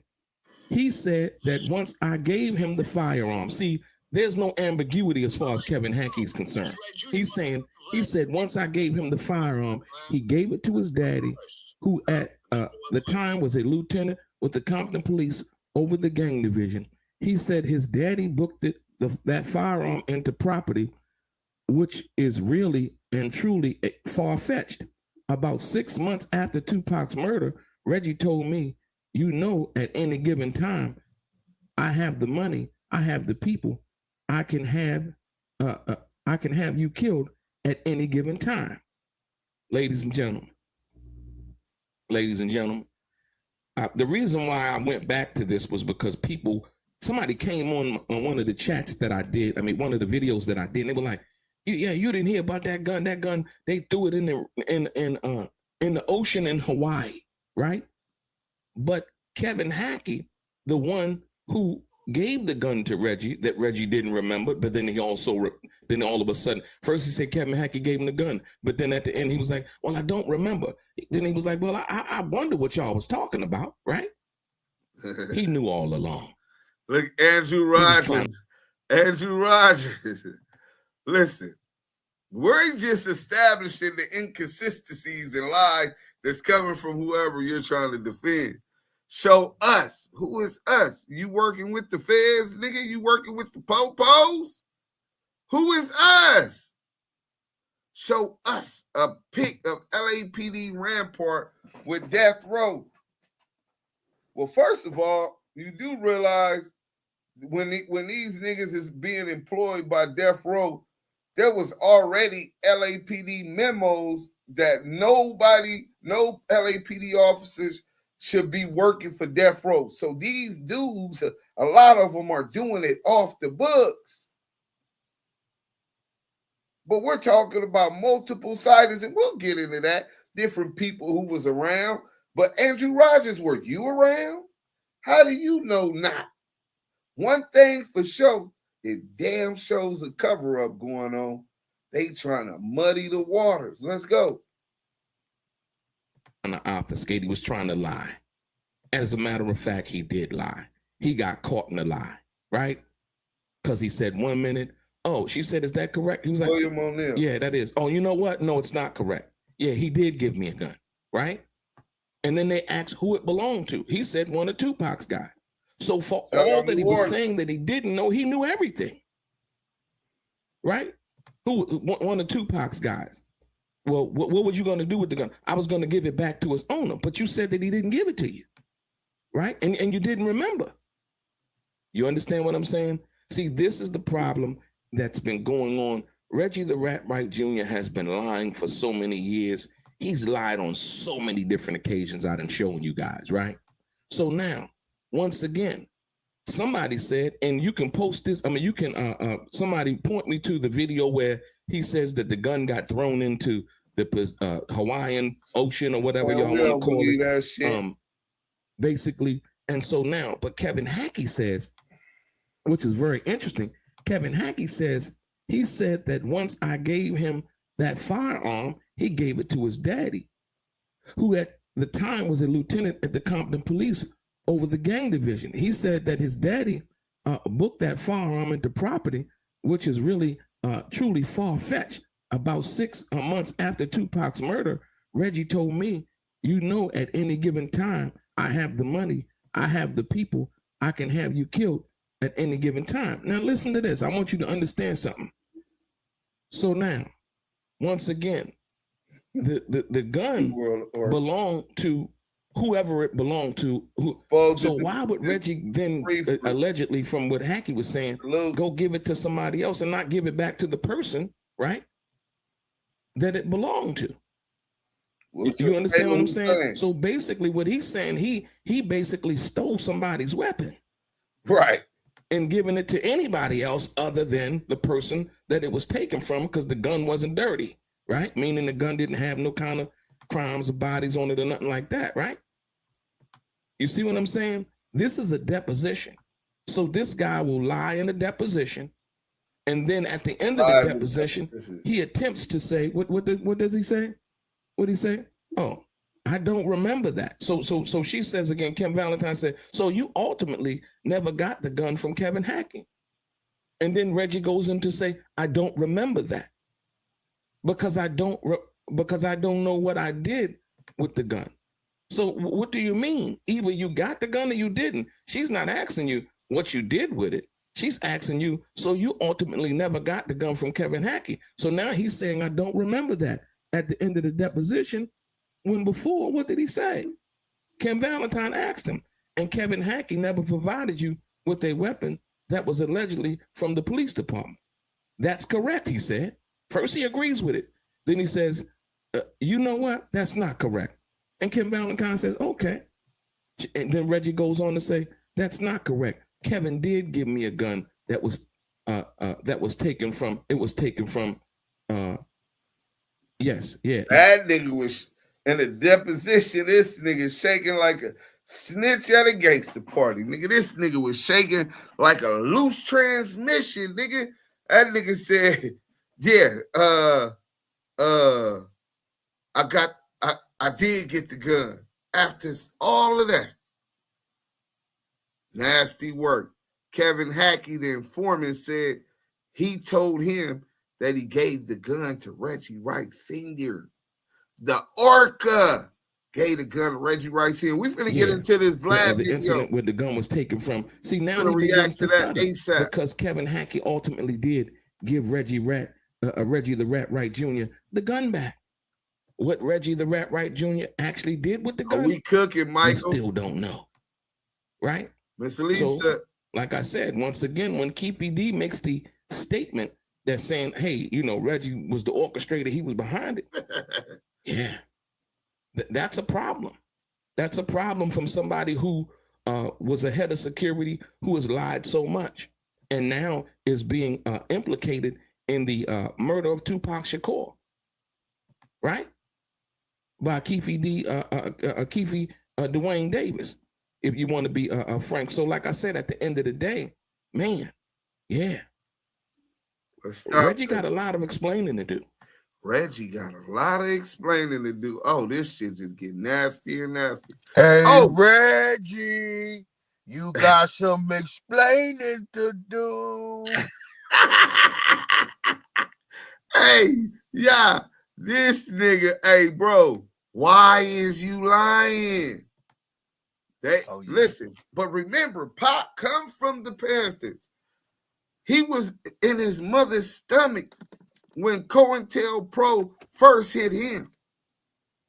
He wasn't even born yet and was birthed into the struggle of the Black Panthers, resistance against the system. And here it go again, being implicated and taking them out. Let's get to this real quick, man. Deuce, I think I said a little bit too much about Suge Knight, and I don't want to make it seem like that, but you say you said too much about Suge. Oh shit! He didn't told. Let's go. I think I said peach cobbler. Damu and Kiwe Conversation. Hey, look at hey, yeah. I'm finna introduce y'all to Pork Butt Orca on Vlad TV. Oh man. Kiwe, immediate reaction. Old Pork Butt don't like that. Damu and Kiwe Conversations. All right, here we go. Reggie Wright Jr., welcome back to Vlad TV. Thanks for having me back, Vlad. Appreciate you, man. Of course. Now, the number one question. Why did you kill Tupac? Yeah, it's unfortunate that that's the new theme, man. It really is. I thought we had got away from that, especially once Keef D had got arrested, even though he had been making his promo tour, talking about it on your channel and in his book and BET Chronicles and other people platforms. And then he gets there, and now he goes to jail, and got to pass the buck. You remember that show, The Practice, they used to call? Hey, Yael, you don't give Pac enough justice. Do Sims. I sit on here and I got a double stomach, and I put Keef D in jail because I don't want them to know Pork Butt did it. But I think I said a little bit too much about Suge Knight. I think I said a little bit about Suge Knight. But Vlad, I'm going to do what I got to do, and I'm going to keep snitching.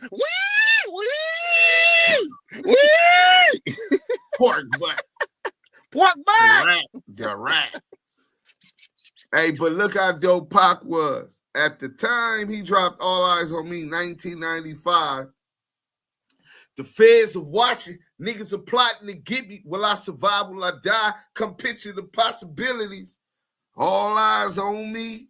Later life is a thug, nigga. Nigga knew what he was facing. He knew what he was up against. The police, nigga, the system. But back to Pork Butt. The practice with and they used to have the plan B, and they say, hey, when your suspect is done, we gotta throw it on the best witness and accuse him. And so, well, right, because Keef actually did a few interviews with some news channels recently, and in those interviews, he's basically saying that you're the one who killed Tupac. Yeah, he just said that. No, a lot of people say he's been saying that. Let's say if I get in handcuffs, Reggie Wright need to be in handcuffs. Right. He said it on my interview. Okay. Yeah. Yeah. But he actually was talking about Biggie Small. He wasn't talking about Tupac when he was making that. Right. He was saying, if I could go to jail for Tupac, Reggie and them need to. So he said, not only am I the suspect in Biggie, Keef D Ben said, a lot of people say he's been saying that. Let's say if I get in handcuffs, Reggie Wright need to be in the handcuffs. Right. He said it on my interview. Okay. Yeah. Yeah. But he actually was talking about Biggie Small. He wasn't talking about Tupac when he was making that. Right. He was saying, if I could go to jail for Tupac, Reggie and them need to be going to jail for Biggie Small. Right. Is what he was really referring to. But hey, I get it. I understand. Try to confuse the public. Try to confuse. Have a defense.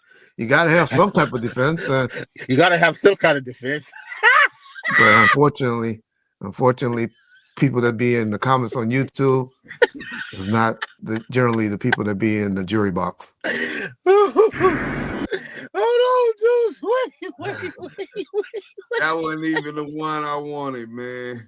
Wait. Somebody said that nigga built like a sumo wrestler. Oh my, bro, that they nigga up Reggie there came walking on a scooter from Walmart, bro. Lewis, that nigga up there stuffed. He's a stuffed pork butt. He on there like he up there like this. He like, well, you know what it means. It's good old Reggie. It's good old Reggie right wrong. Vlad, when they catch it, So the fact that he said defected, I was defected. Well, do Sims, you know, the pork is coming home to roost. I mean, it's coming home to pork. Porky roll. So you got Porky, Porky the pig paru, and then you got pork butt. Oh, this is nasty. Man, the 3 little pigs, my nigga. I'm a huff. I'm a puff. And I'm Get in my belly. Lou from the Lou.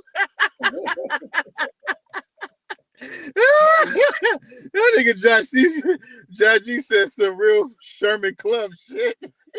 Hey, look, you got a Pac hater. Pac was a hypocrite, thug life.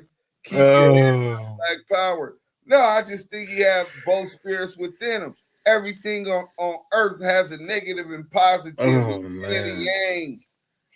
The fact that you came in here while we're talking about someone trying to kill him, and you talking about putting down Pac and he did, that's really indicative of your character, man, or lack thereof. But yeah, that's not the one he's supposed to release. I guess they gonna release him in increment. You know what I'm saying? But hold on. hey, Lucy Coochie Cannon and incriminating black men. He said he been saying that CS2 back and the Crip cop is wrong for speaking on open murder, right?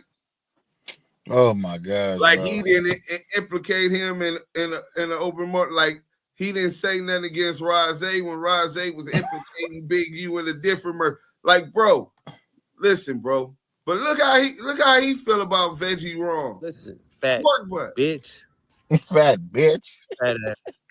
Not on rank. What is you good at? Because nigga, everything that you did, you failed at. It was a failed cop, a failed Paru, a failed everything.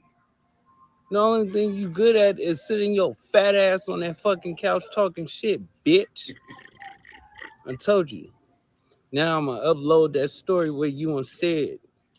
Coming soon, sweetheart. Lucy Coochie Cannon, Lucy Coochie Ashley, the star witness who's walking around with immunity. Y'all forgot? This nigga could pistol whip somebody in Burbank, rob them and strip them naked, right? Rob them and strip them naked on public and it go viral. And the police, a felon, on probation with warrants. And the police ain't knocking on his door. And he get mad because his big homie, CS2 Backs, big homie, done said something about him. But let's get to this real quick. Oh, man. This is some nasty work, This bro. shit got me crying, bro. All them niggas is confused and abused. Oh, no, that's a fact, bro. It's us all to play. All that shit is Oh, yeah, that one is. That one definitely. Come on, bro. Diversions. Bro, we been whooping their ass. Nigga, what you thought they was gonna do? They gonna find a way to deflect. Deflect. Not defense. Deflect, niggas. Deflect. So let's get to this real quick. Let's get to Gene Deal, right? Let's read this little article right here.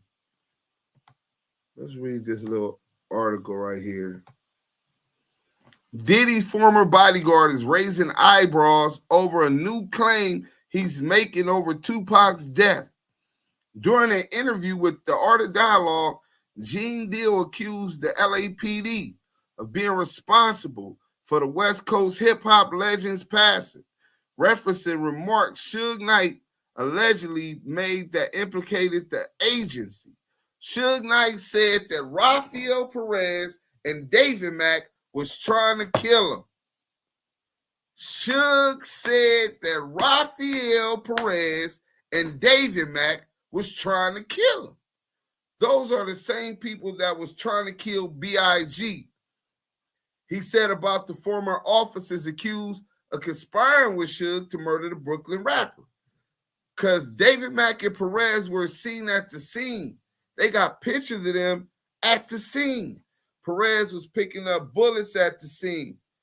Cops know you do not mess with the evidence. They couldn't get Puff, and BIG was collateral damage. What a theory. That's big. But Gene Deal and Suge are with Keef D pointing the finger at law enforcement having something to do with not only the unaliving of Tupac Shakur, but also of the notorious B.I.G. Suge said that Rafael Perez and David Mack wanted to knock him down. That boy Reggie sat there looking like Fat Albert. Hey, just about to say, hey, Fat Albert. Now I'm gonna sing a song for you. Hey, hold on. Let's get to this real quick. So that's we can close that now from that. Oh no, that's about Greg K. Man, I'm over here crying, bro. Niggas gonna check that shit with the orca, nigga. Man. Killer whale, nigga. The orca. Pork butt, nigga. I wonder what sound killer whales make. They talk different languages. You hear me? Okay. Yeah. The crazy part, if I could come back reincarnated, if I gotta come back reincarnated in any animal, it'll be the orca. They are wait. Any animal? What? If I was forced to come back reincarnated, right? As a different animal, I would be the killer whale, bro. And just like the earth, different countries have different languages and different sections. That's how the killer whales are. Next to humans on this planet, they're probably the most intelligent, bro. Oh, I thought it was dolphins. And hell no. And they apex predators, nigga. They play winning and unalive killer whales, bro. But let's go for fun. How about this, dude? Reggie has done everything and go ahead. And then how about Reggie was sitting on the side of his stomach when he was sitting on Vlad's? I know, Vlad. You see me sitting on my stomach.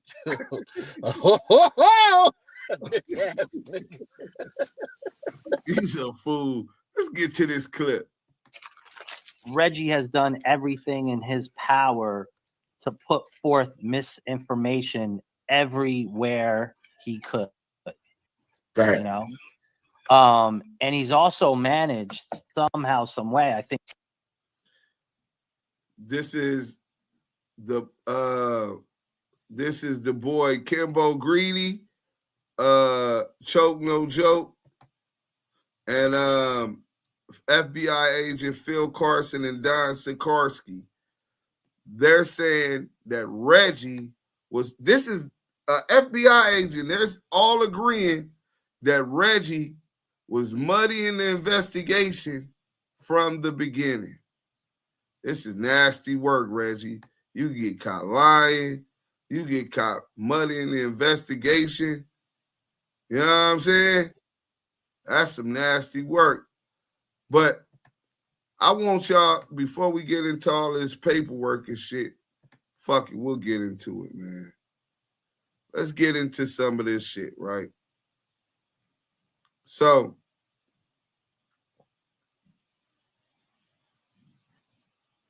Reggie Wright. Let's react to Veggie Wrong. Damu and Kiwe Conversations. So he reacted on his channel to our interview with Suge Knight. Shout out to Bun first. Let's make sure we sharing this because I see we ain't sharing this right now. My bad. Yeah, bro.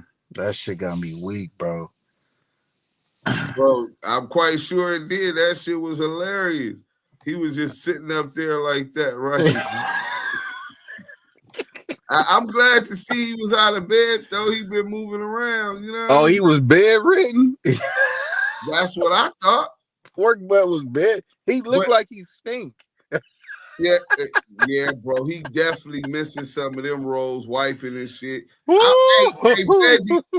Veggie. Now I know why you be taking it so seriously and be so insecure when motherfuckers call you pork butt, right? I see now, my nigga. You can't even see your dick, nigga. Oh this my nigga, God. Bro, how is you pissing? Bro. You know when you push the ice cream out of the machine into the cone and it start falling over? He looked like the fall over ice cream, like it's just smushing all over the cone. And he's sitting there all smushed up with his hands on his belly, like, you know, Vlad, I think you're gonna have to help scoop me up. Scoop it. Scoop me looking ass. Hold on. Let's get into the pork butt, nigga. He got mad about that pork Okay, Reggie, butt. before we get into today's segment, is there anything you want to speak on first? Oh, what up, Bon? First, just right quick, had to let you guys know, for all you Irishmen, today is St. Patrick's Day. I'm sorry I'm not wearing no green, but they don't have no green. Only green in my pocket today. I wish I had some of that too. But happy St. Patrick's Day to you guys. If y'all don't know what that's for, it's for the Irish people. It's really for celebrating a patron saint. But y'all look it up, research it. For those of y'all who really care, we acknowledge all holidays over here because we have different ethnicities over here. Wait, y'all don't forget the book, this nigga. That nigga said, Amazon. Enunciate ethnicities. We acknowledge every we have different ethnicities over here. Weird ass. One more time, y'all. I want to hear how you said it. He said, because over here, look up the holiday. It's a saint, and over here we acknowledge every ethnicity, nigga,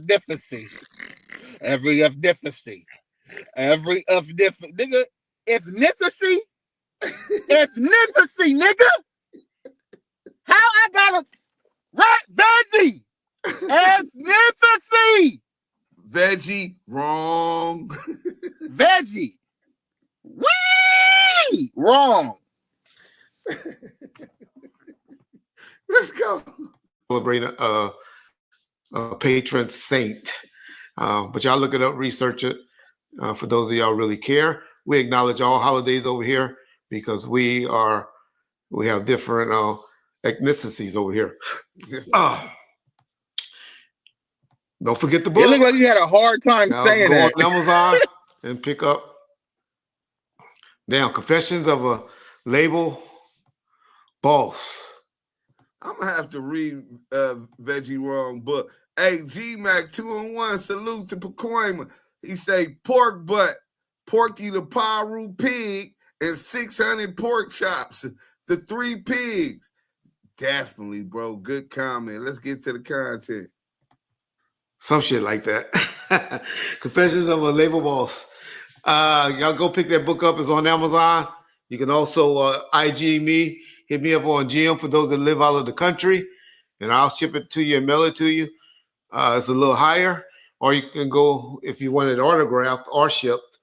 And then also on Bomb First website, YouTube channel, you can go at the bottom of our YouTube channel. You can subscribe and pick it up, and order one, and I'll autograph it, authenticate it online, and ship it to you. Man. This week I did a segment over on Vlad TV, so it should be popping up any day now. What up, Monique Hill? If y'all can go and support it, watch it, tear up all those trolls, because y'all know I will have some trolls over there, and just correct them. Try to educate them, because most of them don't know what's going on.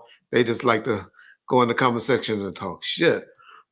A lot of y'all gonna be disappointed at me. A lot of y'all gonna be disappointed at me, because right before the interview, I saw this segment by this troll.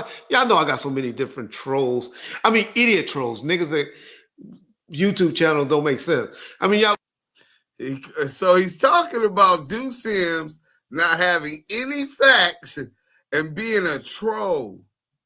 And his YouTube channel doesn't make sense. Crazy. The big people like Boosie and all of them, everybody know what happened to Tupac. So they don't troll me about the murder of Tupac and stuff like that. But I got this one troll, and somehow he raised enough money to get Suge to do an interview, right? Now I know it's old. It's old. I didn't know. Hey, what you do, a GoFundMe, nigga? Deuce did a GoFundMe. He's jabbing. He's jabbing. You know, see, Reggie here, pork butt, he is the most narcissistic motherfucker on planet Earth. It's always been about him. He was spoiled by his daddy, right? When it was Suge, Tupac, Snoop Dogg, Death Row, it gotta be mine. I gotta be at the top. So now that Suge put him in his place and called him pork butt, he knew that was an uppercut. Fuck the jab. So he trying to jab, but listen to him. And he calling me, I have no facts. That's cap. We've been going through all of the facts already. I ain't even got into the paperwork. Your paperwork. Let's go. Know it at the time. Hit that like button. The troll just called me, and then he told me, well, he said, to be honest, it took me a while to get permission to release this video because I didn't have the funds, and it took me a while to come up with the funds. But let's correct that lie. So first and foremost, salute to Suge for fucking with the team. Real, recognized real. And it wasn't that we didn't have the funds. We been had the interview, and we could have released the interview, but we respected Suge's position.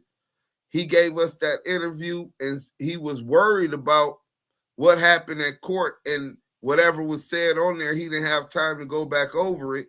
You know what I'm saying? Being released, and maybe it's be something that fuck with his court date. Well, his court date was over, so it was a matter of time we released it. Him talking about the money, what? This already been taken care of. Let's go. It's still Suge said this shit. So the troll goes and he egging him on the whole interview, right? And trying to get him to talk bad about me. So then he goes and bring up and says, yeah, Reggie took your wife down to meet with the feds and all that. I told y'all this story when I told y'all I took nigga, am I lying? I thought you said I didn't have no facts. You took Tanisha Swan to the feds to tell them that Suge got her some cash to pay Poochie to knock down Biggie Smalls. You did that. You introduced them and told them to do that favor for you for Teresa Swan. And that's not her real name. She got like 50 names, bro. She was like a fraud. His baby mama was like a real fraud scammer. She got more aliases than John Doe. Let's go. It wasn't his wife. So I agree with you why he got mad, because that's what threw him all off, because the niggas be lying and egging shit on, talking about his wife. I ain't never said she was his wife, but she was a baby mama of his, but I never called her a wife. But he gonna say, yeah, your wife down to the feds and all that. Suge might don't even know what he was talking about, but Suge knows. If he listened to this, he'll remember when it was about some corruption in Vegas. And we had her go down there to talk to them so they wouldn't come fucking with her at her house and stuff. That's cap, Veggie. Wrong. You're wrong again. You took her, so now you're telling us that you took her to go talk to the feds twice. Mind you, I know she already had met with the feds 2 other times, right? And that was the feds and the IRS. They brought an IRS agent with them because they were getting into the money laundering and illegal shit she was doing as leverage to break her to snitch, right? They won't should. It was Greg Caden and Darren Dupree. Then they met her at, that was like a Starbucks or some coffee shop. They met her again at a Starbucks or a coffee shop. Then the last time, Reggie took her to go talk to them. And she told them Suge Knight told her he wanted Biggie at a visit, right? That he wanted Biggie knocked down. He gonna get her the cash so they couldn't trace it and to pay Poochie. So she said she was given the cash. She got paid Poochie like 12, 13 bands, kept the rest. So that's two different times. So I can't say he's lying. You know what, Reggie? I'm going to give you the benefit of the doubt. We believe you telling the truth. You took her to go talking about something with the building or whatever else you're talking about, right? So that's what you went to go talk about, which is probably partially true. So you went to talk twice. Let's go. But that ain't the big thing. That ain't what the main thing was. Because I didn't get mad at how Suge responded to that because he brushed it off as he always do when everybody try to tap at me. But then at the end, because I know he's mad, because I know who he is, that nigga go and say a word that I don't like. And I never heard him say before out of his mouth. I have heard rumors of people saying he have said that, and then he called me that. Because as y'all see, Suge got a nickname for everybody. Everybody. And so he called me pork butt. So, well, y'all listen to it and see what he said. Dude, if it was pork butt, everybody knows what pork butt is. There ain't no such thing as.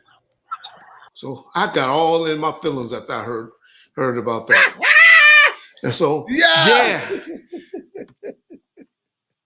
He tried to play like hey, you know, I used to hear it, and he said pork butt. I got all of my feelings after that, there, y'all, because I ain't pork butt. Know what pork butt is. There ain't no such thing as. So I got all in my feelings after I heard about that. And so, yeah, I did something I said I would never do over there on Vlad. I don't agree with it. I'll keep telling y'all, I don't believe it, but I released it. I also jabbed at him every chance I got over there on the segments with Vlad. So y'all gonna be mad at me, but oh well. Y'all get over it, just like I got over it. You so sit down and piss. Other than that, let's get going for today, John.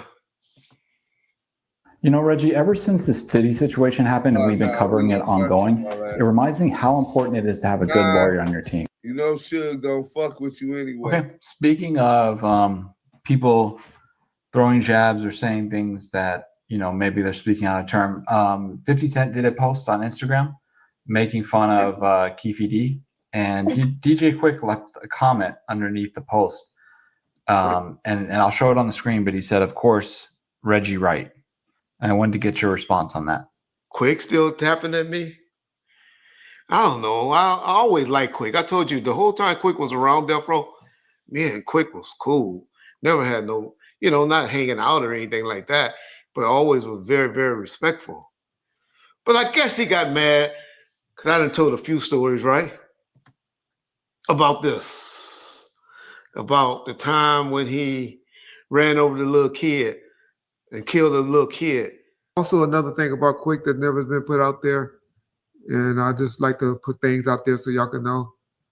Quik was going through a lot of issues, beating himself up in 95, 96, because he had a traffic accident and he ran over and killed a young child, and that messed with him a lot.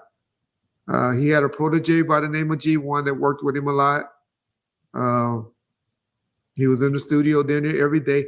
He was not signed to Death Row as an artist. Maybe that's the story. He got mad, speeding down the street, being reckless and stuff. Should have been in the penitentiary behind that in Hawthorne for at least a manslaughter, vehicle manslaughter at worst.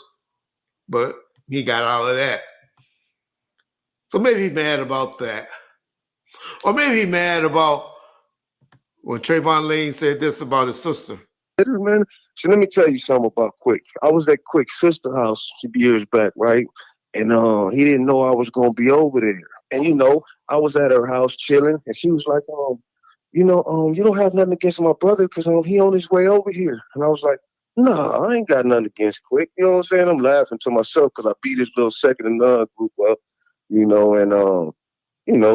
some other little things with the a leaked tape. That All Eyes on Me got leaked out, and him and his buddy was behind it, and his buddy got a little discipline, so he had a little attitude over that too. You know what I'm saying?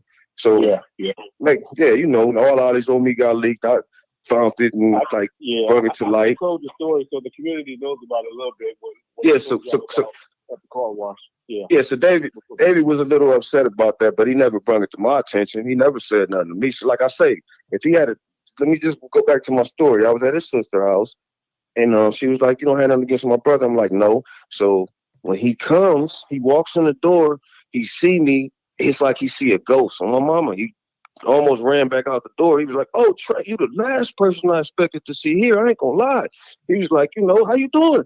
And shake my hand, and he ran to the bathroom and called his manager, Black Tone. You know what I'm saying? So, and he stayed in the bathroom. I went in his sister's room and, talked to her for a minute and left. You know what I mean? But what I'm saying is, if you had this problem, if I was this bitch you called me, why you let me be at your sister's house and you didn't say nothing to me? You ran. Act like you was finna run out the door. I don't know. Maybe he mad about the time when me and Trayvon went knocking on his door in the middle of the night, 2 or 3 in the morning, and made his ass go and get in the car and talk to Shug. And then he had to later on give up 10 or 20 G's. The next day, not later on, the next day. Maybe he mad about that at Reg. Or maybe he mad because I told y'all the story about his son. And I wonder what happened with that case. I got to research it now since he want to jab at me. Killing somebody for his lover, the council member in the city of Compton that he was working for. Maybe he mad about that. Or maybe he mad about this story. Matter of fact, I don't have D-Dog tell it again because I know we told it before. So Big D-Dog, man, I had to call you right quick because this nigga DJ Quik had the nerve to tap at me. And I remember me and you talking before about some snitching allegations he had on his cousin. Could you refresh my memory about that? Or on his nephew, I mean. Yeah, it was his nephew Thaddeus. Okay, that's right. Yeah. Yeah, I was in the pen with him back in 04, 05, and I read all his paperwork, and it said David Blake said that he saw me with the gun right before he heard the shot, talking about Thaddeus. And so he had to go and do time behind that? Yeah, he went and did a manslaughter charge. They gave him manslaughter instead of a murder. So he did like 11, 12 years. And it was all because DJ Quik put the gun in his hand and said he shot him, right? Well, he saw him with the gun. The nigga that he popped was whooping on his mama, on Jackie. Okay. And so he went and popped him, and Quik told on him. But he told on him, yeah. And he sat in the pen, you know what I'm saying? Did that crime, you know what I'm saying? Yeah. And like I said, he was braiding my hair when he told me the story, and then he goes to his locker and pull out the pictures of the whole family. You hear me? Yeah. You know, about 500-600 pictures, you know what I'm saying? Yeah, so I ain't even mad at the nigga for doing what he did, but, Quik didn't have to, say what he did. Damn, that's fucked up. Okay. Wait, pause, dude. Like I say, once you tell, I got you. It's never gonna leave your record. I don't give a fuck how old you are. So he basically saying DJ Quik witnessed the unaliving, and the dude that did the unaliving, he told on him. No, it was an attempt on. He told on his own nephew, Dad, but there was a different one. But matter of fact, I'm gonna get that work. So hold on. Hey, Quik. The homie JR, the oldest homie on the yard right now. He been down all that motherfucking time. He ain't aired you out, nigga. That money you gave to you know who didn't reach JR. He got some crumbs. He don't know how much it was until after. So you need to make that right. The homie just trying to get him a counselor. I mean, a lawyer to get off that case. Get that shit right, nigga. You gonna be getting flamed up next. The homie JR, nigga. Yeah. Now what you were saying, y'all? Oh, well, you said you finished that for me. Okay. Yeah. I ain't say less. And I'm finna get it. Because if he don't make that right, I'm a flame. I don't give a fuck. Let's go. New Charleston Whites of the world. All right, baby, but I just had to get that from you. I'll holler at you maybe later on this week. We'll do some more segments together. For sure. All right. Did y'all hear that story? Maybe he's mad about that. I don't know what Quik's mad about, why he want to tap at Reg. Nobody believes that. I know he don't believe that. He wasn't there, so he wouldn't know. I always defend him. Y'all still try to put that he knew about Biggie Small stuff because he kept saying, just because he said, what? They said they were going to get those niggas. They said they were going to get those niggas, and that makes him guilty of murder. And I always are knowing about it. And I always said, no, Quik he didn't know nothing about that. We wasn't even fucking with Quik like that. I don't know what will make Quik think he had the balls to tap at me just because he tapped at Suge. But Quik, you've always been a little bitch. You will always be a little bitch. You're a talented motherfucker. I said you as a producer, I used to call you 1B to Dr. Dre. But now, well, y'all not 1A and 1B no more because I'm a DJ Mustard fan. He has done taken over a producer for the West Coast. So we need to even stop saying Dr. Dre and then Quik and all of that for producers. Shout out Mustard, man. Mustard! Old pork butt, man. Pork butt say he like mustard, huh? Let's go ahead and get rid of that. So that was his response to our interview, and then he cooked DJ Quik. I definitely had to let that go. Hold on, we got some shit. Let's play this. Because, you know, everybody talking about Rafael Perez and David Mack work for Right Way Security and Death Row. But check this out. Greg Caden, Reggie Wright Jr., CS2 Back, all of them are saying the opposite. Let's get into the content. Valentino, he releases Mack and Perez never worked at Death Row, but we came up with new evidence showing Greg Kading is incorrect. David Mack, the LAPD officer, never ever worked or was affiliated and associated with Death Row Records at all. Neither was Rafael Perez. And those were the two individuals that jailhouse informants had claimed were part of Death Row security. They weren't ever. And that was jailhouse informants, only jailhouse informants were claiming that David Mack and Rafael Perez worked for Death Row. That's a motherfucking lie. Greg Caden is cap, and I'm going to read the work just so y'all see that the nigga is lying. But anyway, you have Detective Hackey saying it. You have, well, let them get into it. I don't want to overrun what they finna say. into not only by the original investigators back in the mid-90s, but also by our task force. Mid-90s would be Detective Russell Poole. Officer David Mack was apparently a charismatic and social guy.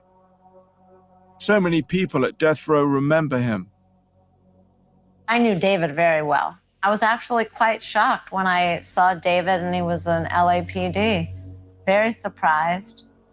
And he came with me to the video shoot when we were doing Mac Mall and Ray Love's video shoot.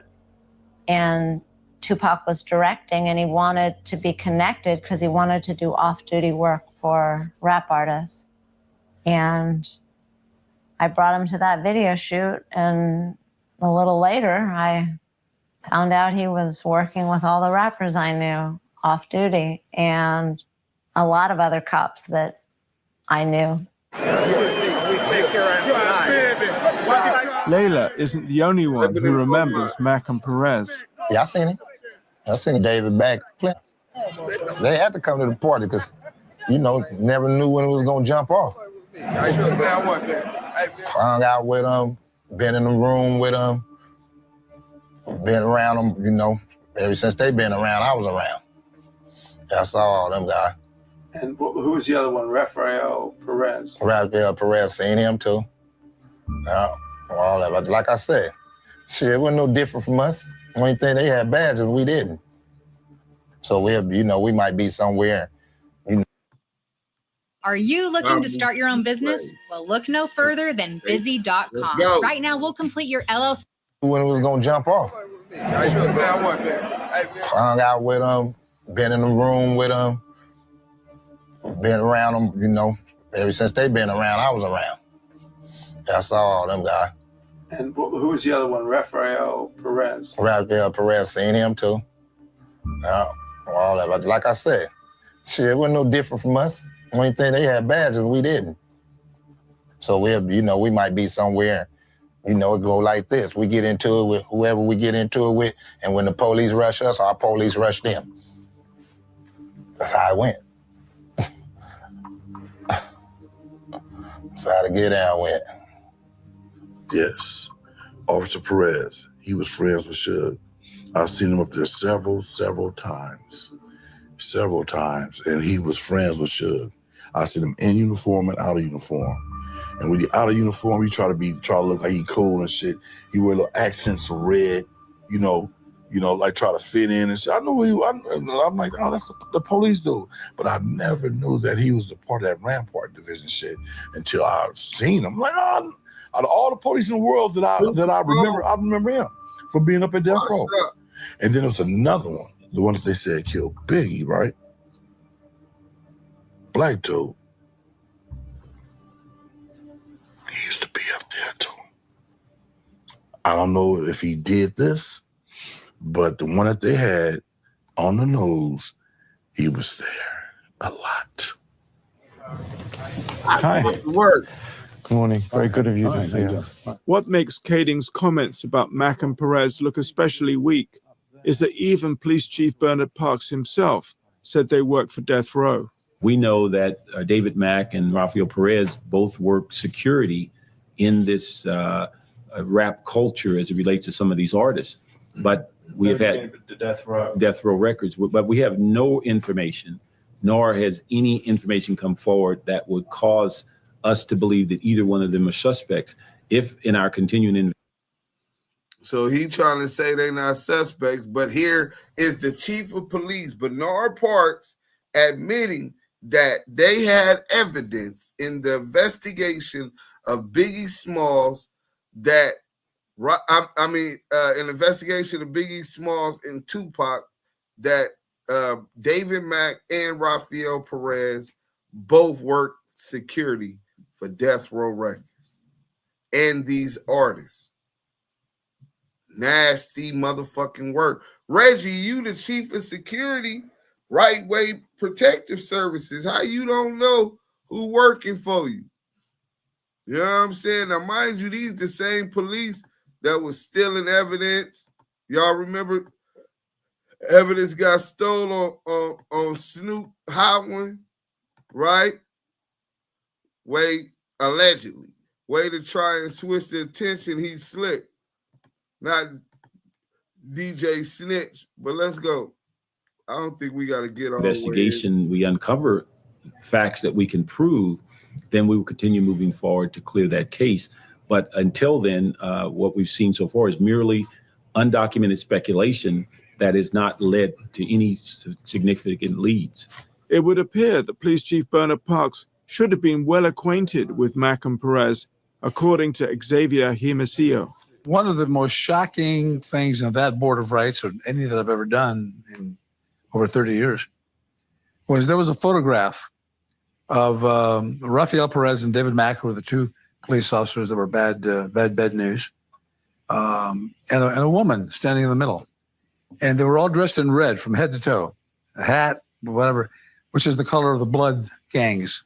There's the Crips, and their colors are blue. And so these guys were dressed in red. And they were standing behind a table where there was a cake that said something about Blood's Rule or something like that.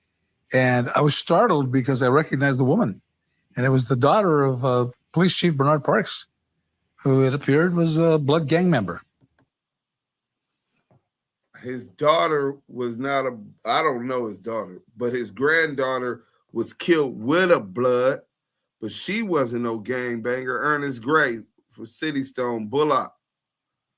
You know what I'm saying? That was my road dog in the halls. Ask Ali Bob from 60s about Deuce Sims, Eminem, and he don't know no Deuce Sims, about Eminem and Bullock in the halls.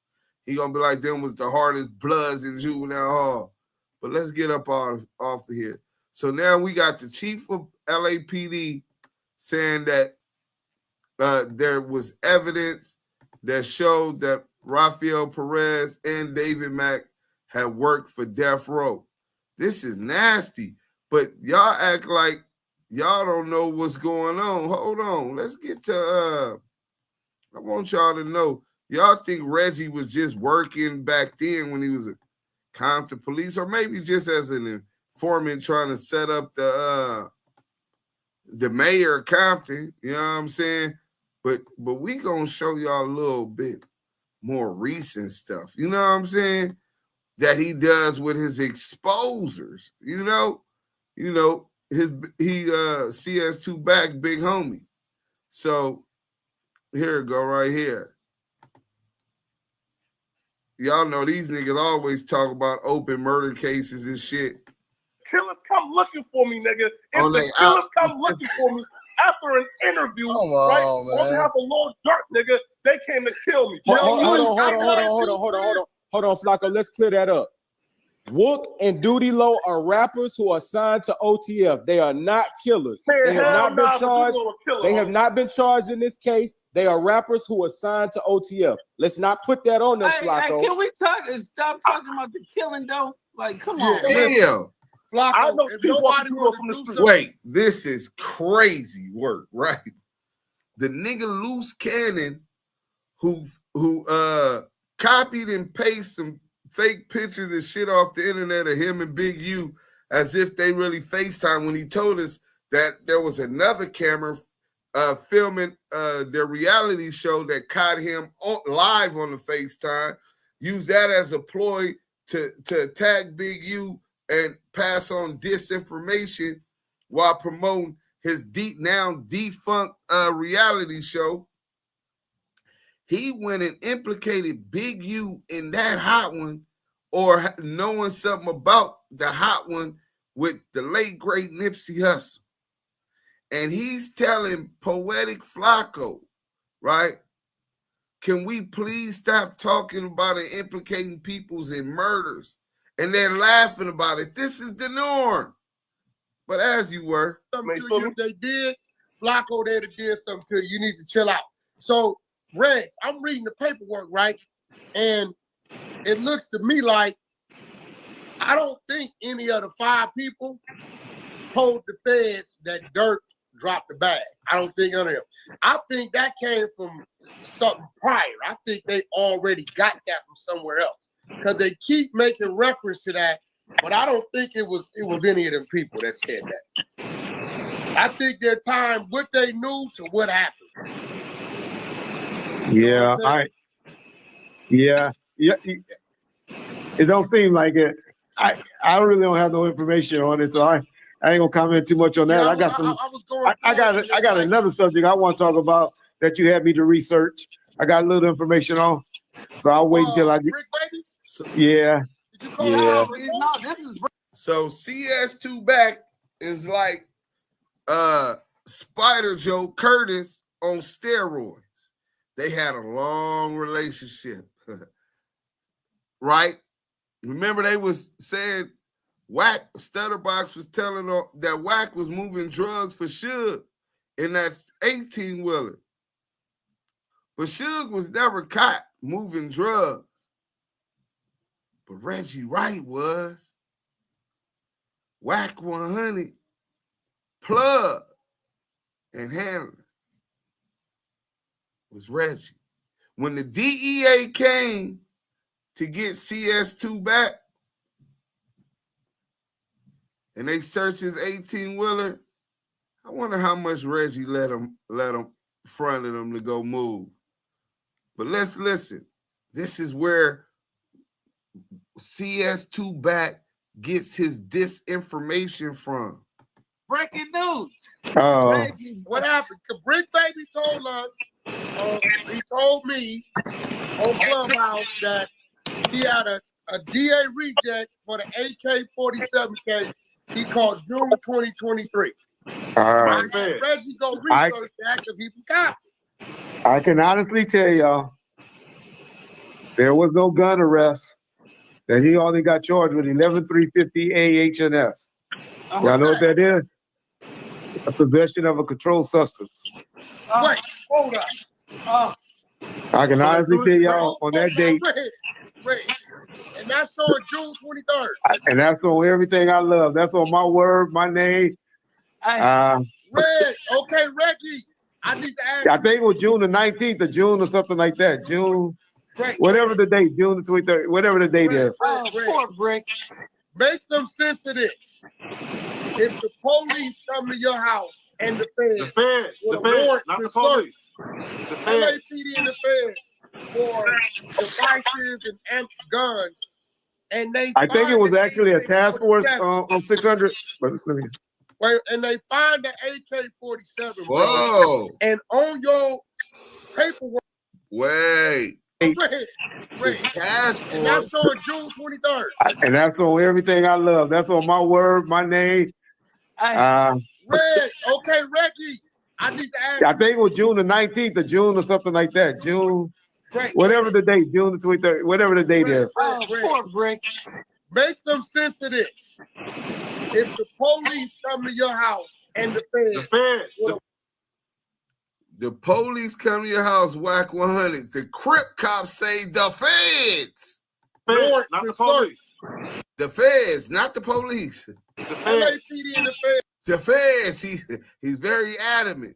Look at Poetic Flacco. Looking like this turns him on. Just about niggas getting pressed by the feds. For devices and guns. And I think it was actually a task force. And then here go Veggie Wrong. Veggie Wrong was right about that. Brick Baby house was raided by the task force. Hold on, man. We're gonna have to stop right here. Right? We're gonna have to stop right here. Let's go ahead and let y'all know who's on that task force. Because it's their old friend. You're going to hear Reggie talk about who's on that task force. An old friend that does these big hip-hop cases. Right? Matter of fact, let me go ahead and go to media. And then I'll go straight to the picture. Everybody hit that like button if you haven't already done it. And I got a picture for y'all, man. I got a picture for y'all, man. Hit that like button. We're going to put a face with it. Because I know with all this police shit, it could get confusing. Darren Dupree. Robbery Homicide Division. Email. This was Detective Greg Caden's partner on the Joint Task Force. You know, the one that Detective Russell Poole gave the confession letter to which would have put the jurisdiction of Tupac's murder in Los Angeles, because it was supposed to have been a conspiracy which included Reggie Wright Jr. as the one putting together this hit against Pac. He, in 2022-23, he made regular pay $160,000, overtime pay. He made a little over a dub. Other pay, he made $17,000. And then his retirement pay, $76,000. Right? All the officer information displayed on his page was made public. Now, mind you, this the same guy who attacked, well, not attacked, he illegally accessed LAPD computers and information illegally. He also cloned phones.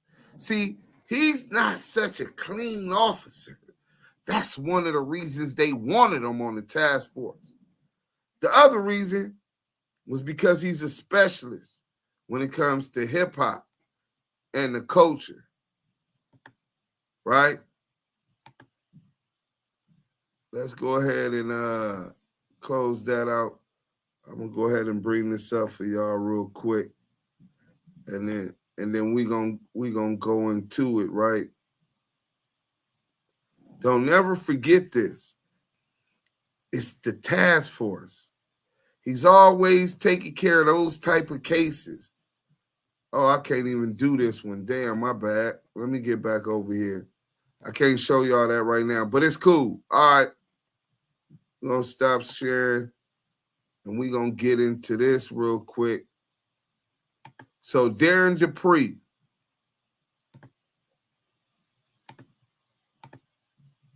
This is who Reggie is talking about. Ran up in Brick House. The same Darren Dupree who we were told was Wack 100's handler. The same Darren Dupree that was partners with Greg Caden that Wack talked to on the 64th floor. That was the Main Street case in the Suge Knight murder investigation.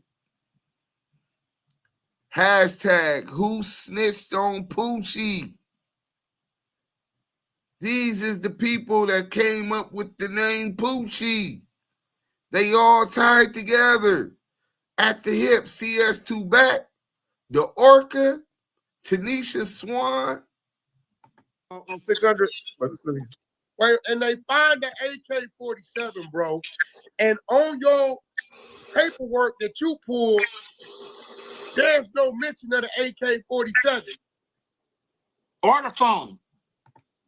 All I'm saying is, if he's saying that he got arrested and he went to Compton Courthouse, all I'm saying is the case that they put on him that's on the record on his rap sheet is 11350 HNS. No 12021, no 12025, no I don't even know the feds codes or any of that for weapons. Hold on. If a weapon was taken out of that house, he said they took an AK-47. okay, let me be a conspirator, or let me speculate. Wonder if have anybody asked this? Because y'all know those dudes didn't want to get on the plane with no weapon, right? Have you ever thought about maybe he's the one, or when they went there, they got that gun? We are. Come on, we already ahead of that, bro. Let me tell you did y'all? Okay. Okay. Reggie, I had you do one thing. I intentionally asked you to do one thing. Only thing at Compton Courthouse. I told you to research Compton Courthouse. Correct. He said it was two agencies there, LAPD or sheriff, which he lied because LAPD and the feds. So that the drone and everything like that. Courthouse is in the feds, and he's still yet to have a court date. And who is investigating this little dirt thing? And the co-conspirator number 4, a dude from LA. Well, I know that's a task force that was doing that because I know the LAPD cop that was on that case, right? Now, because that was a big case, that was, Now they're talking about the Lil Durk murder for hire investigation. And Reggie is saying that he talked to him. This is the day after Lil Durk was indicted. The research Compton Courthouse. Correct. He said it was two agencies there, LAPD or sheriff, which he lied because LAPD and defense. So that drone and everything like that. Courthouse is in the feds, and he still yet to have a court date. And who is investigating this Lil Durk thing? And the co-conspirator number 4, a dude from LA. Well, I know that's a task force that was doing that because I know the LAPD cop that was on that case, right? I know it was a task force that got bricked because I know the LAPD task force that's on that case talking about the Lil Durk case. Listen. Now, because that was a big case, that was a big case. And we know who all was working that got a big name that deals with. And we know who was all working on that big case because they get all of those big cases. Let me play back one more time. We all know. He talking to Wack. He talking to 600, Loose Cannon, Poetic Flacco. Ask you to do one thing. Only thing at Compton Courthouse. I told you to research Compton Courthouse. Correct. He said it was two agencies there, LAPD or sheriff, which he lied because LAPD and defense. So that drone and everything like that. Courthouse is in the feds, and he still yet to have a court date. And who is investigating this Lil Durk thing? And the co-conspirator number 4, a dude from LA. Well, I know that's a task force that was doing that because I know the LAPD cop that was on that case, right? Now, because that was a big case, that was, and we know who all was working that got a big name that deals with all the rap stuff. So you know who I know. That deals with all the rap stuff. That's on the task force. He's black. And he handles all of the rap stuff. My friend,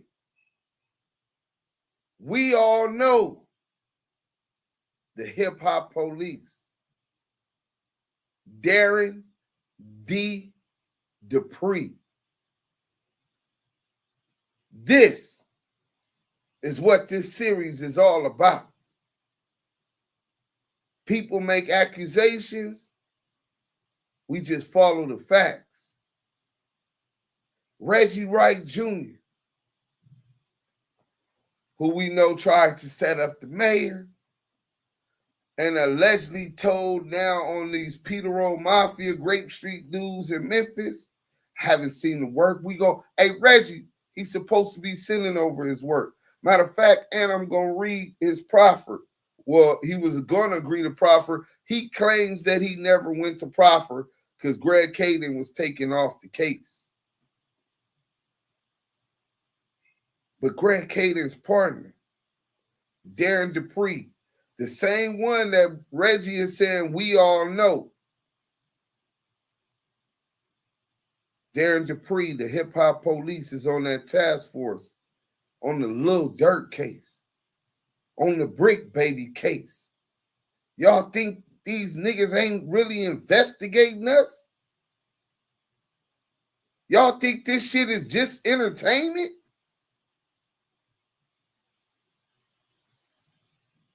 We're going to get into some shit. So, all I can just say is, on that date, only thing he got arrested and went to the court for was a possession of controlled controlled substance. Mo Hill, my bad, Mo Hill. Yeah, his granddaughter was in a car with the homie Bullock when allegedly the Crips tried to knock down baby Bullock and they accidentally hit that beautiful his beautiful granddaughter. Let's go. At Popeyes on Jefferson and La Brea. Which means he beat Adam out of the 10 grand. That ain't no $10,000. And that make bail for, that's what the bail is for possession of cocaine or controlled substance. Well, at least when I was around, was 10 G's. Yo, Luz, So that makes Luz, sense. what's going on? He ain't never showed his bill. Hey, but listen, I'm telling you, I everybody. guarantee, I put this on my name that he got arrested for 11,350 H&S. Hey, Pooka Butts. Listen, I know you're gonna watch this, but listen, you got to be more careful because somebody in your circle is telling me everything. And we know. Bro, I personally sent Reggie his first and last and his date of birth. He like January something. January 6th. Or some shit. In January. Yeah. So he did say the feds and LAPD was there. Reg pulled the Compton court. Brick Baby told us it was Compton court. He told us it was a DA reject. Reggie, if it was a reject, would you have seen that? Would they have told you that? It wouldn't have got on his routes.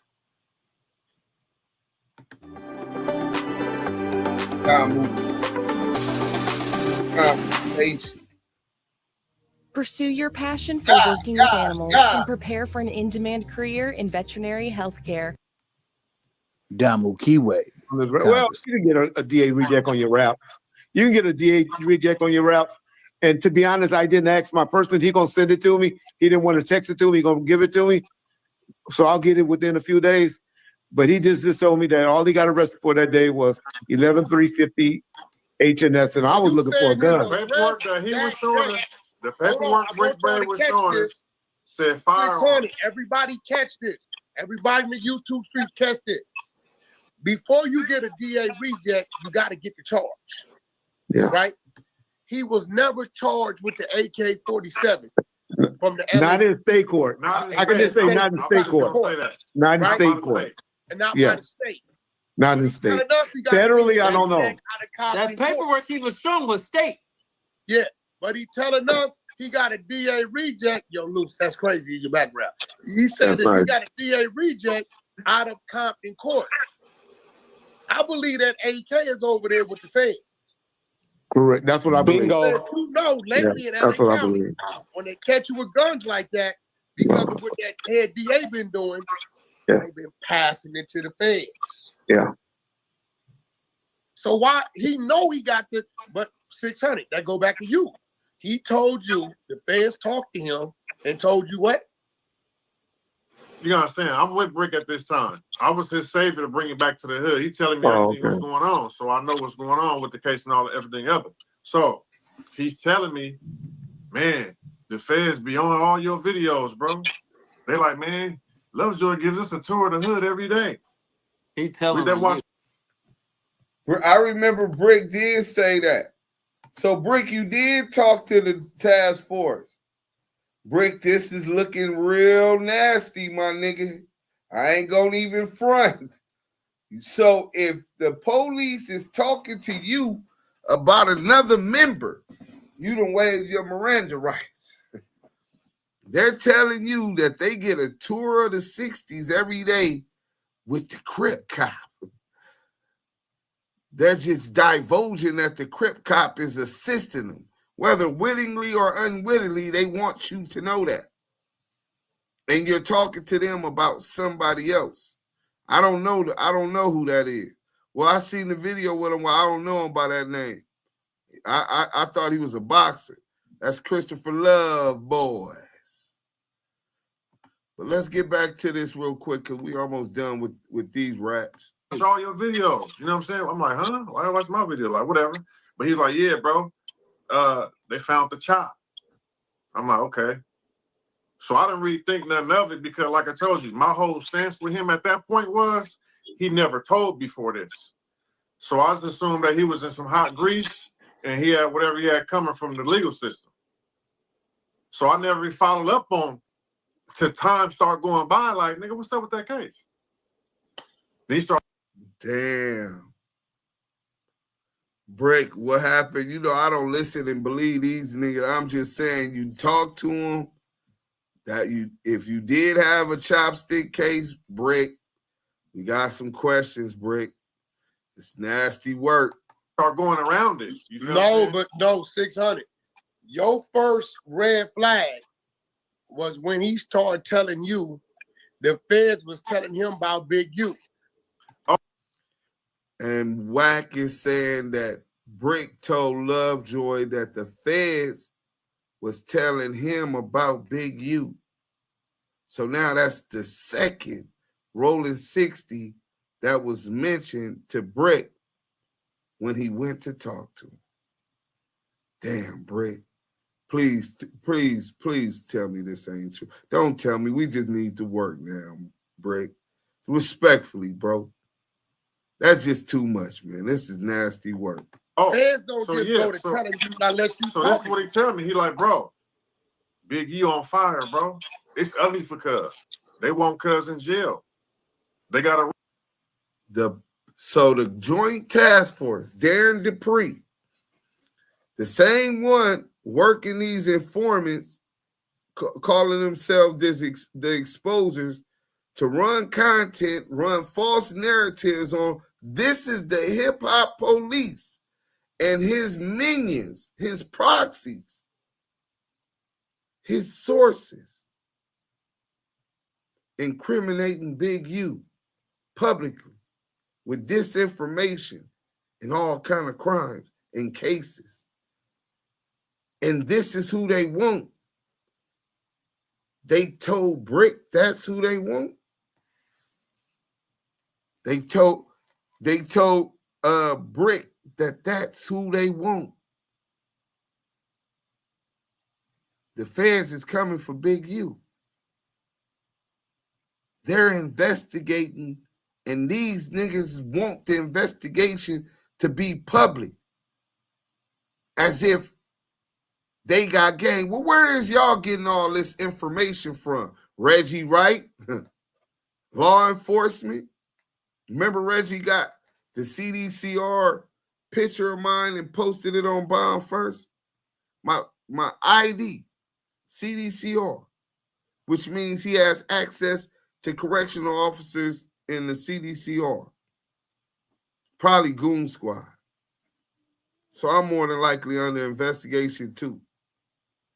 But I'm a law-abiding citizen at this point. Good luck with that one. Rico on him. I'm like, yeah. He like, nah, but you ain't got nothing to worry about. They putting a Rico on Big U. It's a Big U Rico, not a 6-0 Rico. Everybody who he been dealing with. They tied Cuz to a hot one out the way. I'm like, oh, he said, yeah. Said that they told him they tied him to a hot one out the way. It's ugly. I'm like, damn. That's the thing the family. Hey, Flacco, you see what we be. So now that's what they're talking about now. They gave the alley-oop because I guess they've already debriefed, and they want people to talk about an open homicide publicly. This was when they threw the alley-oop, the lob, for what they coming with now with these people who they say are families of a victim and all of that. The debriefers, my people. Hashtag ETD in the chat. Saying the nigga Puka must be just talking crazy. Flacco, now you heard him say he got a DA reject. You heard it, Flacco. We did exposures. Come on, Remo. Big bro. Passed it to Reggie. Reggie looked into it. Compton Court, Reggie, Compton, ex-law enforcement. He know everybody. So, Flacco, what is... And he know everybody. Ex-law enforcement. Once a cop, always a cop. Let's get rid of that real quick. So, now y'all see the hip-hop police is investigating and want Big U. Right? You got, they got the Crip cop. Oh, they got the Crip cop on our, what you call it? So these dudes is working informants, sources, but they giving information or intel, like old Spider Rat said, right? Old Curtis, right? It providing intel to Reggie Wright Jr, bro. This is they guy. This is where they get their information. And he's friends with the Hip-Hop Police. Darren Dupree. He knows him. We all know him. He handles all those big cases and got to do with hip-hop, right? Let's go ahead and stop this real quick. Remember when I broke down on the first day of the Hip-Hop Docu-Series? And we've been cooking, bro. Salute to all 300 people that's here. You know what I'm saying? We appreciate y'all support, but we ain't gonna let y'all down either. You know what I'm saying? Let me go ahead and hit this for y'all real quick and remind y'all what I told y'all from the beginning about Darren Dupree, Greg Caden partner on the death row Tupac murder investigation. Now he's on Break Baby, who was also a rapper. Now he's on After Big U, who runs Unique Music, including the new Unique Music app and the You Find It app. And we're gonna let the feds tell y'all how they get out in a minute. But Darren Dupree was born and raised in South Central LA in Crip territory to a single mother. His family had major drug dealers, so he's familiar with how the hustle is moving. He developed a deep appreciation for rap music, hearing in it an authentic expression of the streets he knew so well. Assigned to Wilshire Division, eventfully getting selected for Wilshire Crash Unit. When y'all see Crash, know them the dirty gang unit motherfuckers. They disbanded it because all the negativity attributed to Crash, including the Rampart scandal. So he was one of the cops that Detective Russell Poole, the first investigator, gave the confession letter to. He illegally accessed LAPD computers and cloned cell phones and was reprimanded by the LAPD. He leaked the confession letter to Greg Caden and is the subject of an internal affairs investigation, CF number 14001995. Darren Dupree, the Hip-Hop Police. And y'all don't got to believe me. In fact, I think we could go to Detective Quik. But Reggie, you thought I was playing. I'm finna cook your ass. From the graves, earlier today, we banged that What You Want to Do from Gonzoe, man. And Gonzoe was attacking Reggie Wrong and CS2 back almost a decade ago. Rest in peace. South Central, stand up. While he was on the toilet. Let's stay active in the chat. Hit that like, share, tell a friend we cooking. I'm still up.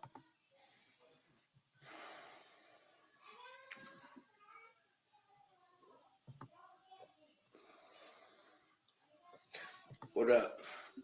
So, I'm just motherfucking waking up, right? My phone is just blowing the fuck up. Everybody fucking hitting me. Waking like I was asleep, my nigga. But everybody hitting me talking about this motherfucking Wack 100 and on 313 Live and Reggie Wright in the comments trying to discredit me. How can you discredit me, nigga? What you talking about? What you saying? I wasn't around Pop? How do you know me? How do I know you then? That's like stupid, bro. Like, the fuck out of here, man. Real quick.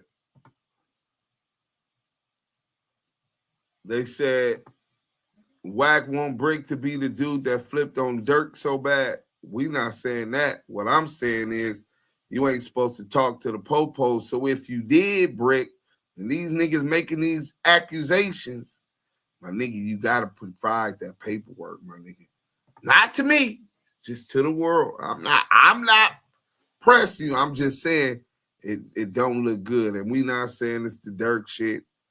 We just need to see what really going on, bro. My nigga. And on some real shit, my nigga, this nigga's on the verge of telling on everybody. So I don't want to hear nothing about no ex-fucking police. Nigga, you the fucking police, nigga. I don't give a fuck. You the police. I don't give a fuck how cool you try to be, how you try to align yourself with street niggas and all that shit. You come fucking with this LA card, nigga, we gonna chop your fucking head off. You better stay in your place, nigga. This ain't Compton. Understand that, bitch ass nigga. You the fucking police, nigga. Right. You the police. You not a street nigga. You the fucking police. So don't try to align yourself. Don't you ever fucking mention my name, nigga, because you the police, nigga. Straight up. Get your fucking head chopped off, nigga. Police ass nigga. Telling on everybody ass, on the verge of telling on everybody ass nigga. Fucking police done took the fucking oath of being a police and you still trying to align yourself to be a street nigga. And possibly was behind Pop getting killed. So you better tread lightly, you fat little bitch. This nigga Gonzoe was going Godzilla on this nigga Reggie Wright. Nigga, you took the oath to be a police, nigga. We know what's in your heart, nigga. Nigga, you can't have 1 foot in, 1 foot out and play both sides. Ain't no gray area, player. With that stomach hanging like that, you couldn't have been a player. You was a payer. But yeah, man, this nigga's insinuated then that Reggie might have something to do with Pop. Don't you ever bring my name up, nigga, because you the police, nigga, and I represent the streets. You the police. Don't bring my name up, you fat bitch. Not for the internet, not for to bring up to sell a book. I don't give a fuck. No, I wasn't associated with Death Row. I was fucking with Tupac. Fuck Death Row. Nigga, you got me fucked up, bitch. While I'm taking a shit, nigga, fresh off the motherfucking bed. Like what? Fuck Reggie Wright. Don't ever bring my name up. You a police, nigga. You took the oath. You're not a street nigga. You the police. Bitch, I don't want to hear nothing about no Compton shit. None of that. You are the fucking police. And you're about to have to tell on everybody. So don't bring my name up, nigga. Ever. And as far as Wack 100, you dumbass niggas keep giving him a platform. Why you letting this nigga talk? He didn't know Tupac at all. Never been in the same room with him. So what the fuck does his opinion matter? This little short midget motherfucker running around LA hiding and ducking. He ain't no gangster. That nigga ain't around here doing nothing. That nigga can't pop his head up out of nowhere. Where he at? That nigga ain't nowhere. Tell him to show where he at right now. Nigga, we gonna come find him and chop the head off that motherfucking snake. He ain't around this motherfucker just riding up and down Crenshaw. That nigga's not in the Crenshaw district. That nigga's not in LA. That nigga's somewhere hiding behind tents, my nigga. So what all you motherfuckers on the internet thinking that you got a real gangster on your hands, right, bringing up Haitian Jack and all this bullshit, nigga, nobody give a fuck about that nigga either. On the set, nigga, don't give a fuck about him. Fuck out of here, nigga. We moving around this motherfucker how we moving around and ain't nothing gonna stop it. Not no Haitian Jack, not the police, not no ex-police, not a snitch. Nigga, we running this shit now, nigga, period. And anybody that's fucking with this LA card, nigga, you gotta come work for us. That's it. Tap in. Tap in, nigga. That's it.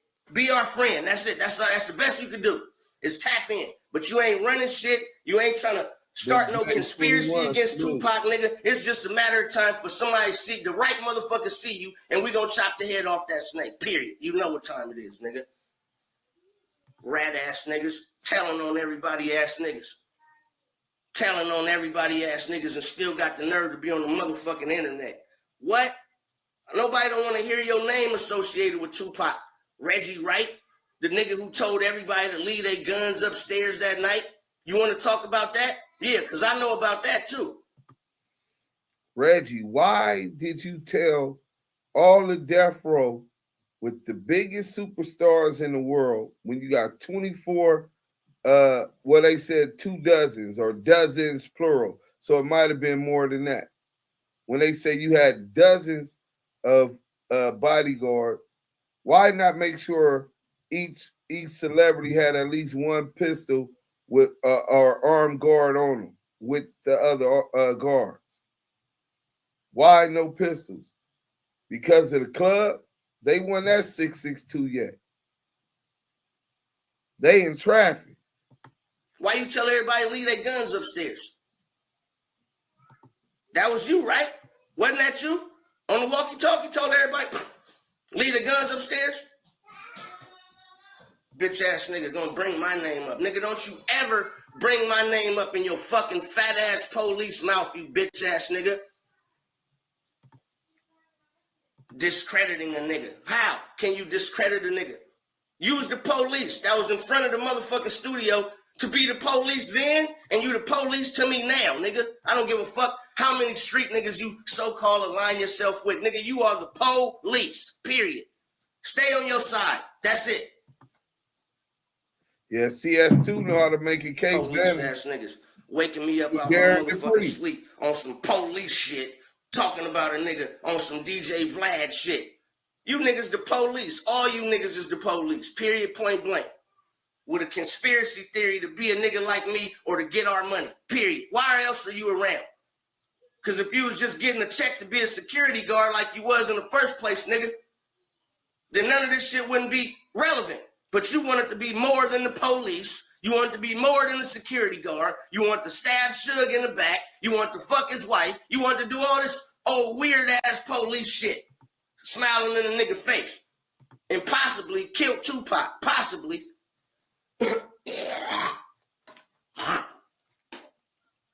Bum-ass nigga. Let's stop right there. Gonzoe finna flame this nigga. That's why I'm finna let him do it. Reggie acting like he won't drama with us. You acting like you want to poke at Deuce. You know I'm a bake you, nigga. This is what we do. Roast pork, nigga. Rats, roast rats and pork, my nigga. You know what I'm saying? Let me get on IG real quick. We got some shit on IG for y'all, man. You know what I'm saying? Nasty work, man. Nasty work. So let's go to this FBI dude, this rat.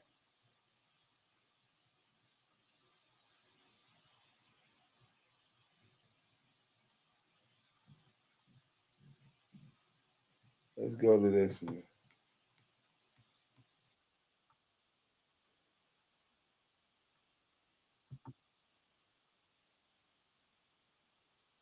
Oh, yes. This is a clip. Would you say to American citizens that this situation of surveillance and infiltration continues to this day? Oh, yes. On the dimension that you experienced? Probably much larger by now. Larger. So this guy was a snitch through COINTELPRO and the Black Desk. And when asked, does that type of surveillance exist today? He said probably even more on a larger scale. It's the internet. If podcasting's the new rap game. I'm not talking period.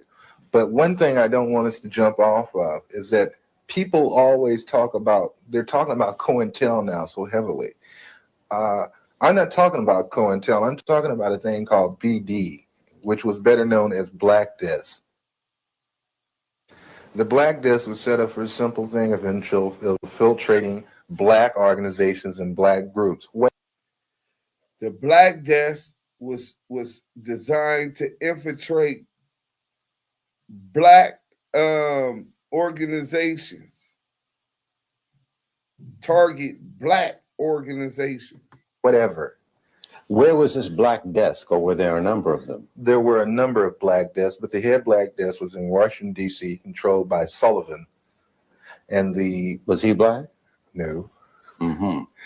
And what was the function of the black desks all over the country? I guess there were dozens. The function of the black desk was to monitor activity, social unrest, revolutionary groups, cultural groups, and such in the black community. And feed it into this central desk. And it still exists? As far as I know, yes. As far as I know, black death still exists, and it's probably more sophisticated. Remember that. And revolutionary groups. Well, I'm a black revolutionary independent militant soldier, or you could say mafia soldier. It don't matter which one. Y'all know what it is. California Revolution in progress. I'm just saying, this is what's going on. Let me tell y'all a little bit more from I let the informant tell y'all what's really going on. See, it ain't just black people and black organizations and black revolutionaries. We just heard about that. But it's about creatives. It's about those that stick out. Like Charleston White said, watch this. You got to study your enemies and know how they coming. Let's go. The thing is, I can, they have a file on every type of magazine that blacks read. They have a file on the music. Music? Yael, that sounds like you might be included in that, brother. They got a file on all black artists. Listen to this, including the music. From the thing is, I can, they have a file on every type of magazine that blacks read. They have a file on the music. Music, dance, theater, actors, comedians, you name it, man. And they would actually study these different... Yes. Oh, yes, definitely. What would they do with music? To understand the people, you have to understand the culture. To infiltrate, you have to understand. You had a lot of so-called white liberals that were infiltrating the so-called black groups using the information that they had gathered from the studies of blacks. You mean just to understand the behavior pattern of our people? Oh, yeah. They study our culture. They study us. Wonder why we always stand out. Why they got to study us. Let's watch this. Go. If this is the last one. Celebrities who was part of your other activities and responsibilities to study the profiles of celebrities who were supportive of organizations? Definitely, and especially, like I said, psychological backgrounds, weaknesses and strengths. Did he have a weakness for blondes? Did he have a weakness for money? Did he snort cocaine? Did he smoke marijuana? They even get into, and that's one thing the Bureau loves is their sexual background. They have files and files on. Hey, Yael, real quick. I want you to think about that. They said the feds not only target celebrities, influencers, creatives, revolutionaries, Black organizations studying their music, their culture, but they love the sex life of people.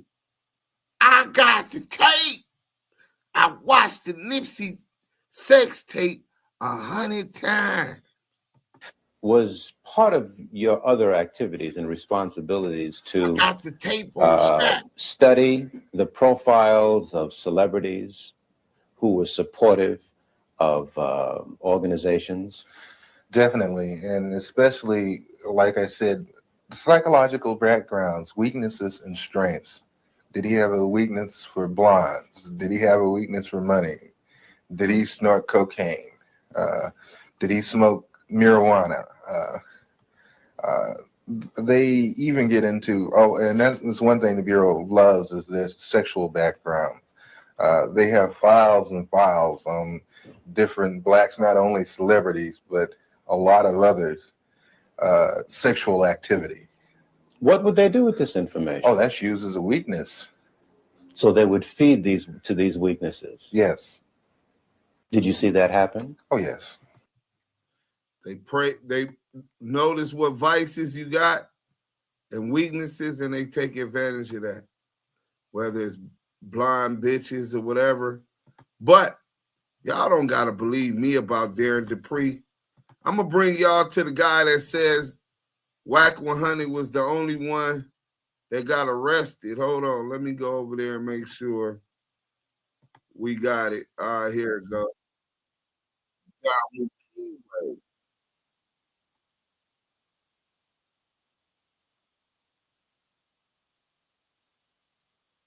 Wait, that's the wrong one. Hold on, man.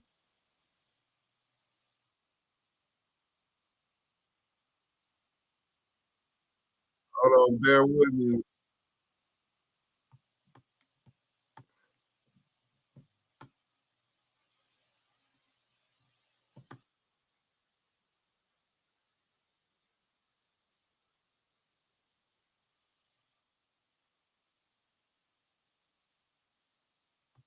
Yeah, let's play this one. Maybe it's a different one. Damn, I don't feel like looking for it. Let's see. Detective Coet. That might be it. Oh, yeah. No, I can't find it. Let's go back to it. Let's go with this one.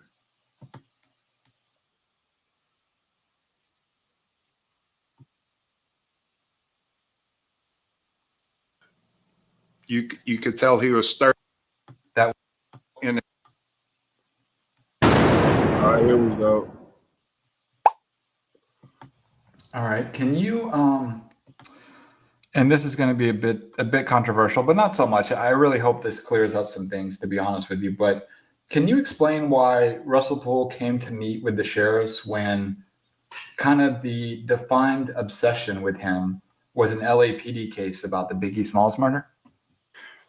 So your question is how he ended up coming into our office to talk about it?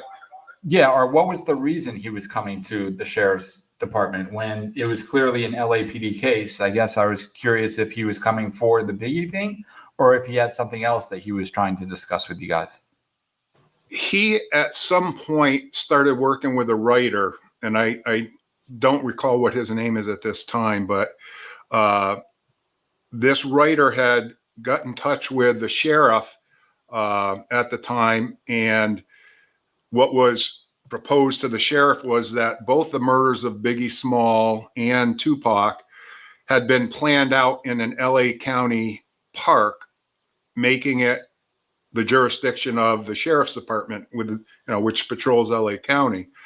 So our captain gets a call from the sheriff and says, "Hey, this is what's going on. Russell Poole has." Let me tell y'all this now. Russell Poole, Detective Russell Poole, the first one on the Biggie Small murder investigation, and he was trying to get on the Tupac, but they was keeping him away from it. He was coming. He was saying that got the confession letter. The confession letter he gave to the Hip-Hop Police. Darren Dupree. It was 4 LAPD officers. Darren Dupree was one of them. Darren Dupree got that copy of the confession letter and gave it to Greg Caden, who leaked it to the press to muddy the investigation. Let's go. As this theory that these murders were devised and thought up and put together in the LA County Park system, and asked the captain if we would take an interview and see what he had to say about it. So that's how he ended up in our office.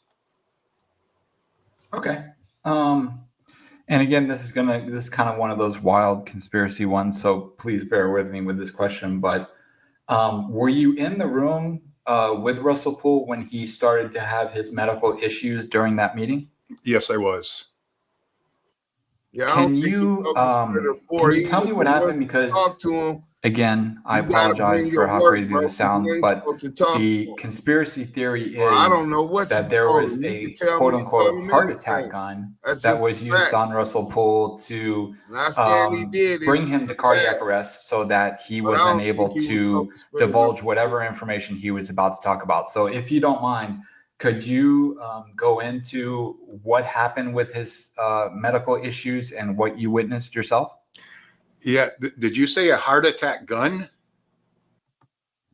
I wish I didn't, but yes, I did.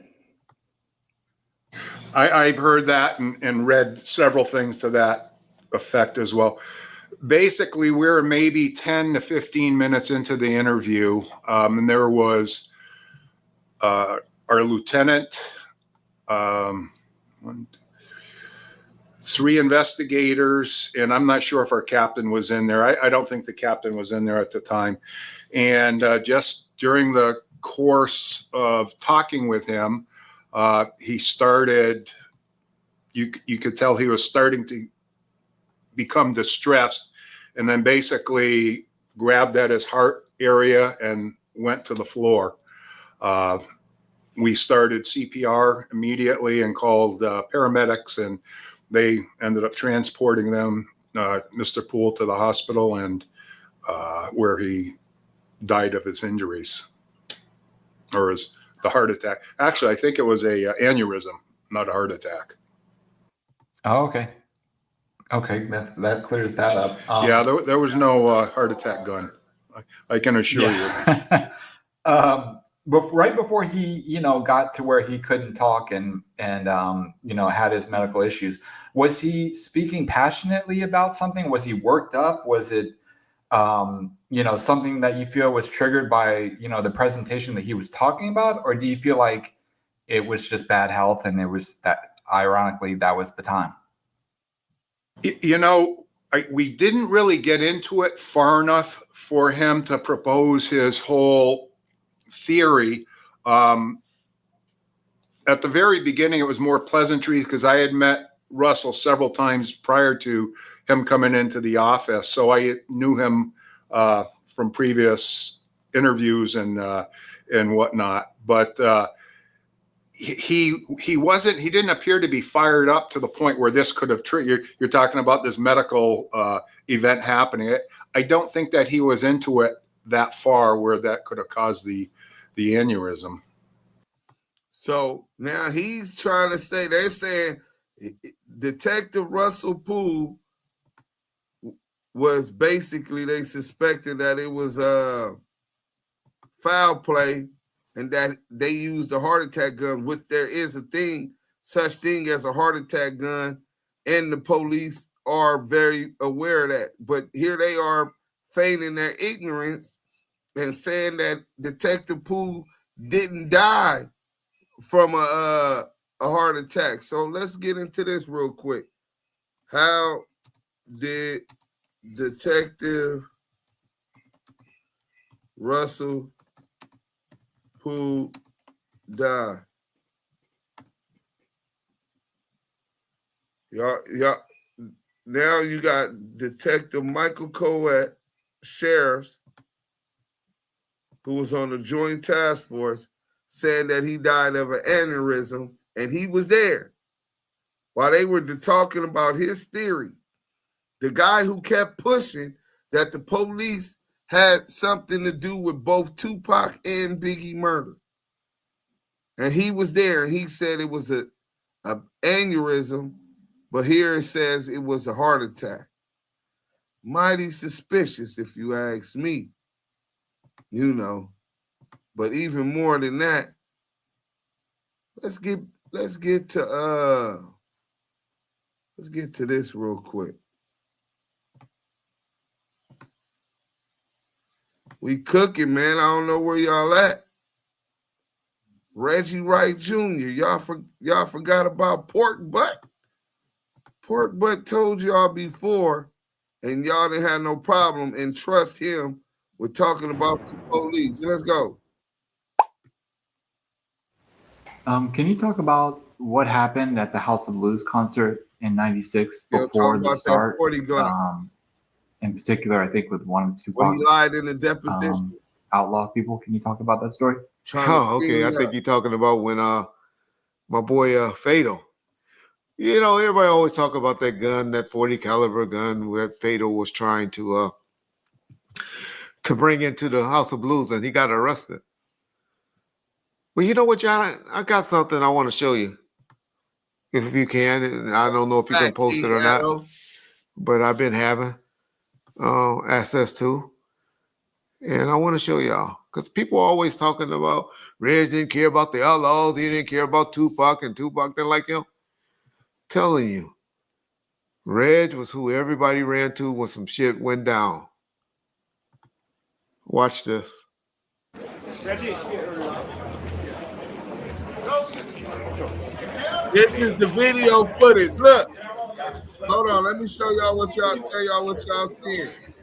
So they coming to tell, this is at the House of Blues. So these are off-duty police officers that working for Death Row Security. They go tell Reggie Wright Jr., old pork butt right here, a pork butt, the Santa Monica police officer got Hussein Fatal and took his 40 Glock. This is the 40 Glock that Reggie ends up getting back from Kevin Hackey, that ballistics showed a match for the bullets and the weapon that killed Tupac Shakur. Nasty work. Let's go. Reggie goes beeline. Go talk to the Santa Monica police. This was at the House of Blues. There go Pac right here.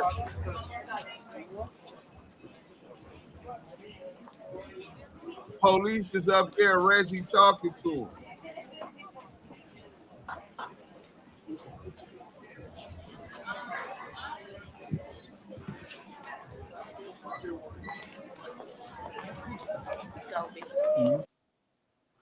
Okay. So, who did Michael Moore come running to be like, hey, they trying to take Fatal to jail. They about to take Fatal to jail. And who ran his fat ass over there to talk to the cops and be like, hey, hold on. No, let's work this out. Now, they kept the gun and took the gun. I didn't care. I didn't want them having no guns, no way. And so, but he didn't go to jail that night. He didn't have to go fight another case, which he was already had a case for and that he was fighting. But I just said that to show and to talk about that situation, to be like, you know, because everybody always like, man, I'll tell you, that's what I was there for. I was the buffer between law enforcement and the artists. And contrary to what all of y'all, I was the buffer between law enforcement and the artists. Nasty motherfucking work. Hashtag pork butt in the chat. Who trusts their freedom or life with pork butt? I think they poisoned them and then used the defibrillator to finish them off. It's definitely all right. Good looking, Mike. Definitely some vicious shit. Hold on, let's get up. We still cooking. Y'all think it's over? So with all of this evidence, this is who Reggie Wright Jr. and Darren Dupree and the LAPD put their belief in, right? So they believe in Detective Greg Caden. Judge dismisses supermarket mogul racketeering convictions. RICO. Overturned. Dismissed the racketeering conviction. Overturn them. Why? This case is about Mexican George. If you don't know about Mexican George, an alleged Mexican mafia, some say was the most powerful as far as his money ties, on the Numero Uno, a chain of Numero Unos, which is like a Mexican supermarket. He was a mogul also, and allegedly, they say he was a drug dealer. George and had murders and all kind of hits, allegedly, in this indictment. Maybe it wasn't this indictment because he had multiple indictments. But George Torres' future looked pretty bleak. The supermarket mogul had been stripped of his riches by government prosecutors, convicted in a massive racketeering case, and was awaiting a potential life sentence in federal prison. But in a stunning reversal of fortune Tuesday, the government released its grip on Torres' assets. A judge tossed out the most serious convictions against them and was ordered set free, at least for now. The turnaround came after prosecutors in the U.S. Attorney's Office in Los Angeles turned over tape-recorded conversations that contained information that was potentially beneficial to Torres' defense regarding at least one key informant who testified against. So you got this nigga Greg Caden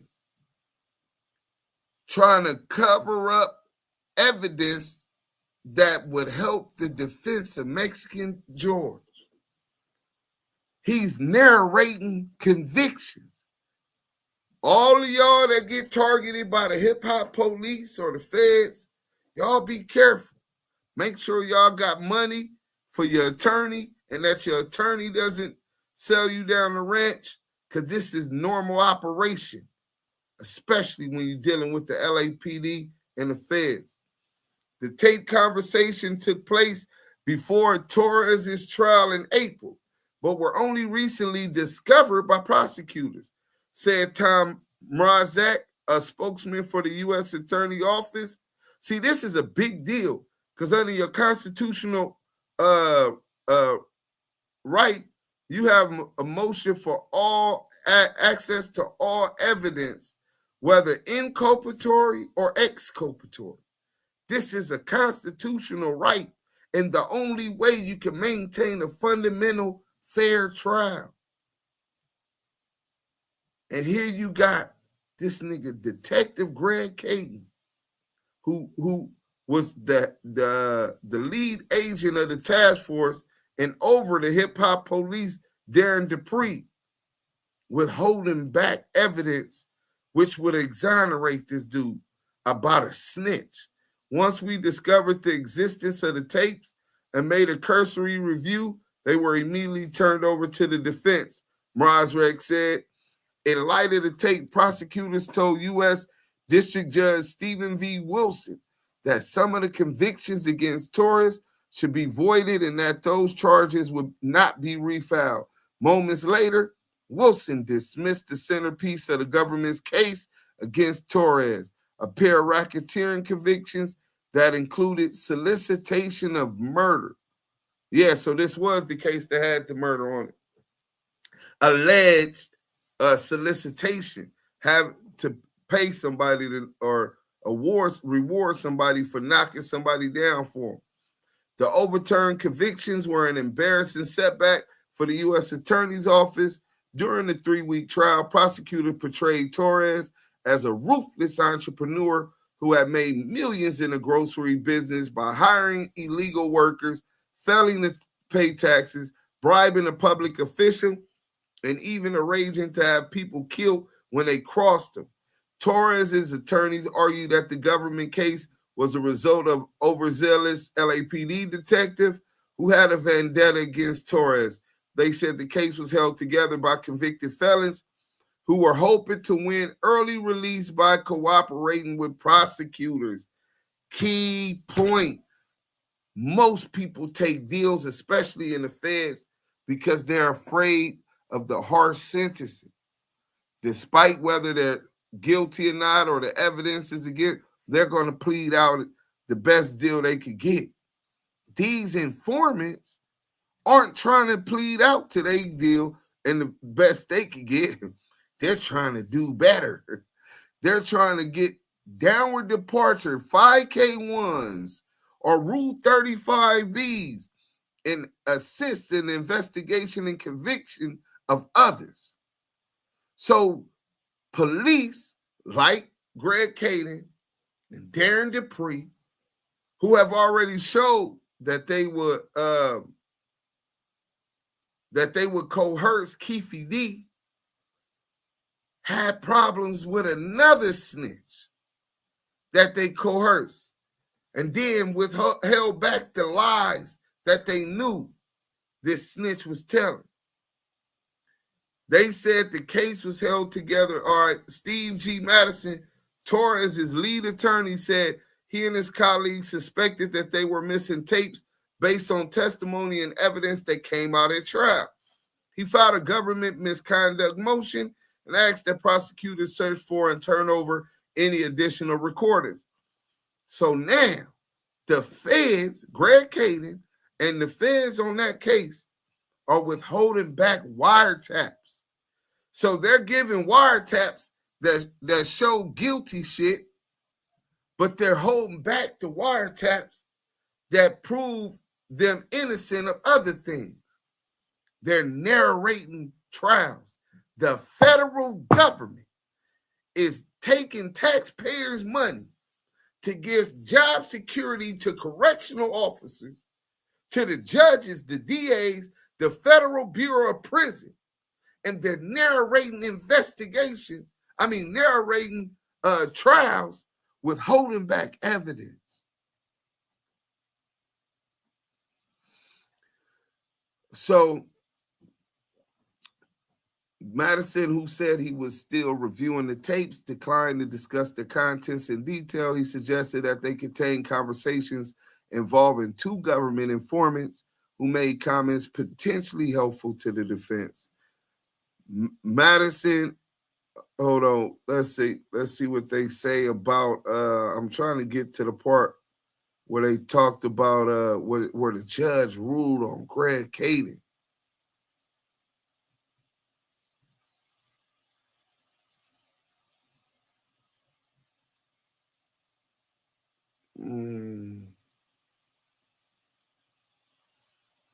Both, all right, here we go. All right, boom. Both the snitches admitted under cross-examination that they had been promised reduced sentences, cash payments, and other favors in exchange for the cooperation, despite having earlier testified before a federal grand jury that no such promises had been made. Madison also took aim at LAPD Detective Greg Caden, whom he accused of improperly manipulating Del Rio and Smith into implicating Torres. The lawyer played a tape for the jury of a conversation between Caden and Smith. It's always this way, man. Caden says at one point, I have to come up with the answers and tell you, and then just say, yeah, you're right.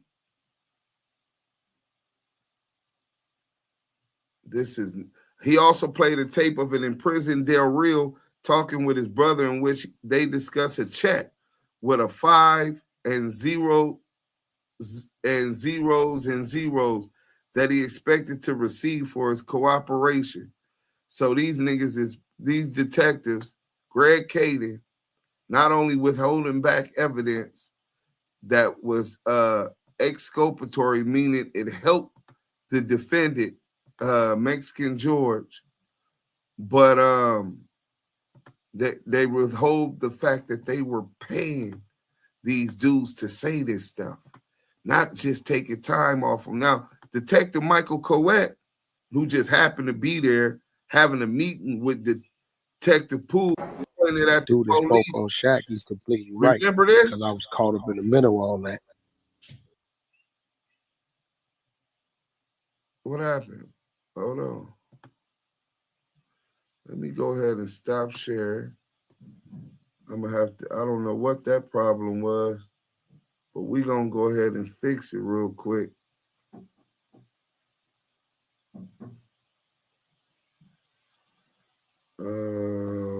Let's do this. Bam. All right, here we go. Beg pardon. I know we cooking. It's been 3.5 hours, nigga. Reggie want to play? We ain't even finished Gonzoe. Let's go. Dude that spoke on Shaq, he's completely right. Because I was caught up in the middle of all that.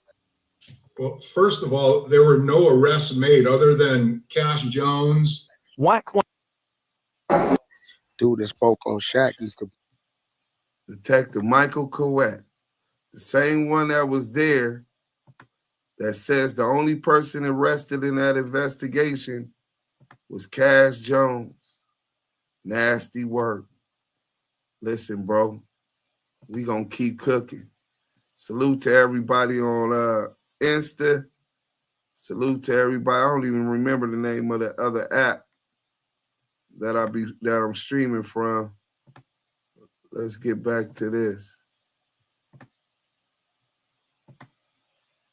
The buffer between law enforcement and the street niggas. He's the middleman for the pigs. He's working, but he took an oath to the police. Ooh, that's a nasty position, man. Come on, let me get up here real quick and let y'all see some more of this shit.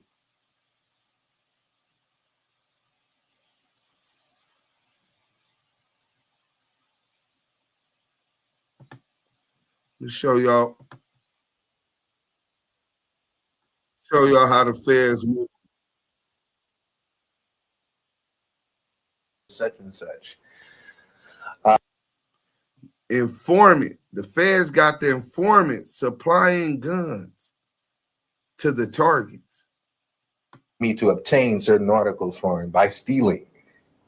Don't get fingerprints on it. We can really use that. Did you take the weapons over to such and such?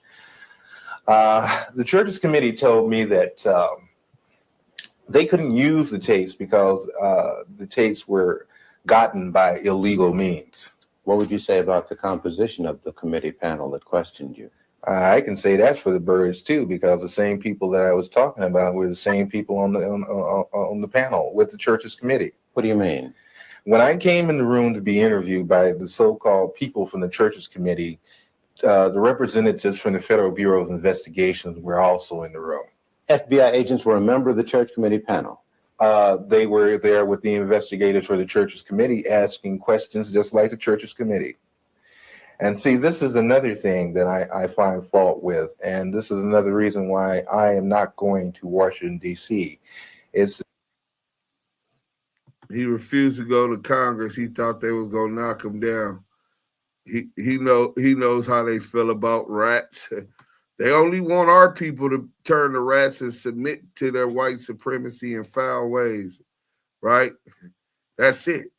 They don't like rats. In fact, they knock them down. Whistleblowers, good luck, right? Now let's get into some of this real quick. Gonna get into some of this real quick. So we got Reggie paperwork.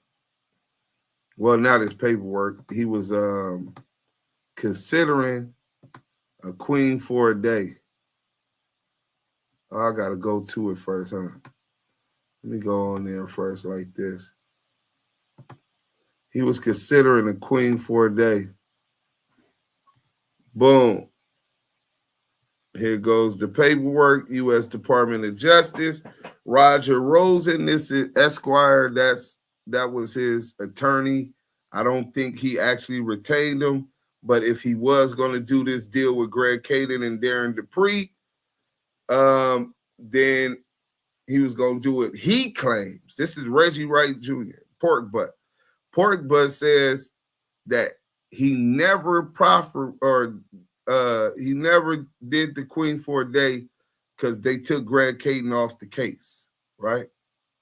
So, you have advised me that your client, Reginald Wright, wishes to meet with the United States Attorney's Office for the Central District of California. Why does it say Reggie Wright Jr.? How we know that ain't the father? Reggie, you try to pull one over on us? We got to double check on that this ain't his dad. But for the purpose of making a proffer in connection with the above referenced matter, this office is willing to meet with you and your client under the following terms and conditions. This proffer would be for the Biggie Small case. This one is supposed to be in with Greg Caden and them. You and your client understand that this agreement binds only you, your client, in this office. It does not bind any other law enforcement or prosecuting authority. B, law enforcement personnel will be present at the meeting as invited by this office. C, this agreement is limited to the statements made by your client at the meeting to be held on the date and does not apply to any statements made by your client at any other time, whether oral, written, or recorded.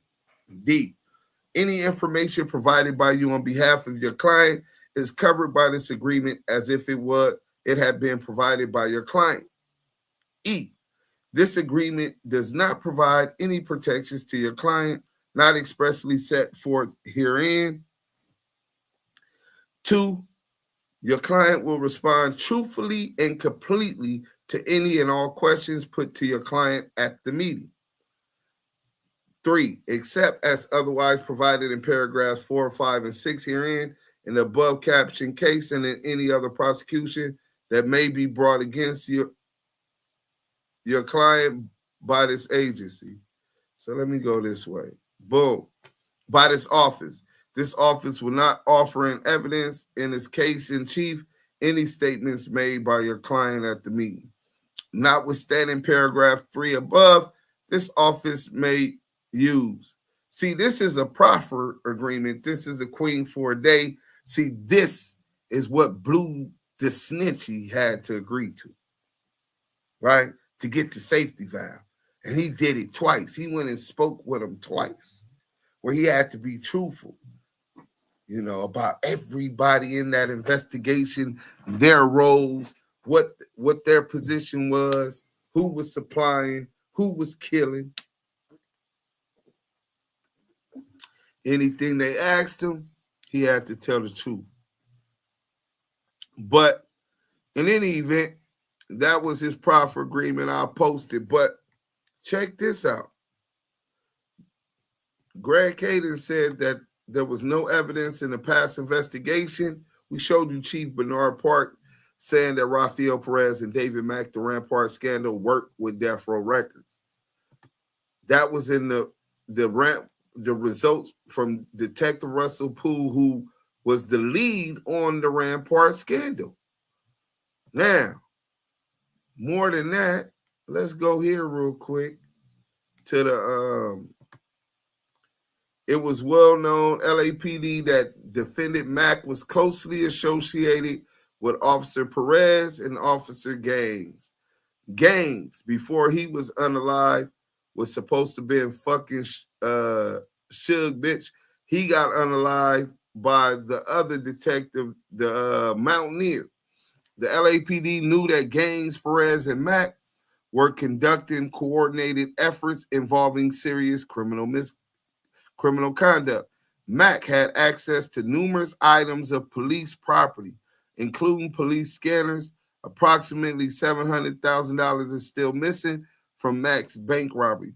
After the murder of Christopher Wallace, officers employed by the LAPD learned that an informant had stated that a police officer named Mack was paid $25,000 to murder the descendant of Christopher Wallace. This statement was consciously concealed by the defendants, stated herein, meaning the city of Los Angeles. They were concealing this fact. This is in the lawsuit, Biggie Mom's lawsuit. The Biggie estate is saying that the LAPD and the city of Los Angeles did not reveal the evidence that an informant told them that a police officer named Mack was paid $25,000 to knock down Biggie. This statement was consciously concealed, meaning they did it intentionally. The cover-up. It was not disclosed to the public or to the plaintiffs. Despite having knowledge of the above stated evidence, the LAPD consciously concealed David Mack's involvement in the murder of Christopher Wallace. And that's exactly what Greg Caden is continuing to do. Court doc from Big. All right, let's go to the next one. We going through the docs now. All right, Brennan. Remember the gun with the Outlaws, and they said that tested positive to be the murder weapon for Tupac Shakur? Well, Brennan and Ladd, the Compton Police Department, where Reggie Wright Jr. worked, and his father was the senior officer over the gang unit. Brennan, who was sent to go muddy up the investigation in Las Vegas, set up ballistic testings for the weapon, and results came back positive as a match for the gun behind Pac's murder. However, a federal prosecutor halted the transfer back to Las Vegas police, who oversaw the case after Pac was killed on Las Vegas grounds, out of fear that the weapon's discovery might tip off any conspirators involved in his death. TMZ adds that it was also possible that law enforcement feared any gang rivalry flare-ups if news broke that the gun was tied to the Crip member. Now, that shit is bullshit. And then that gun that they had, Las Vegas said it wasn't the match. This was the shooting that I talked about at Black Panther's office in Los Angeles, 1969. My set, the LA Brims at that time, had been established for about a year. In 1969, the Crips was founded. Let's get to it, though. Let's get to it. The story of corruption within the LAPD, particularly encapsulated by the Rampart scandal, forms a significant chapter in Randall Sullivan's Labyrinth.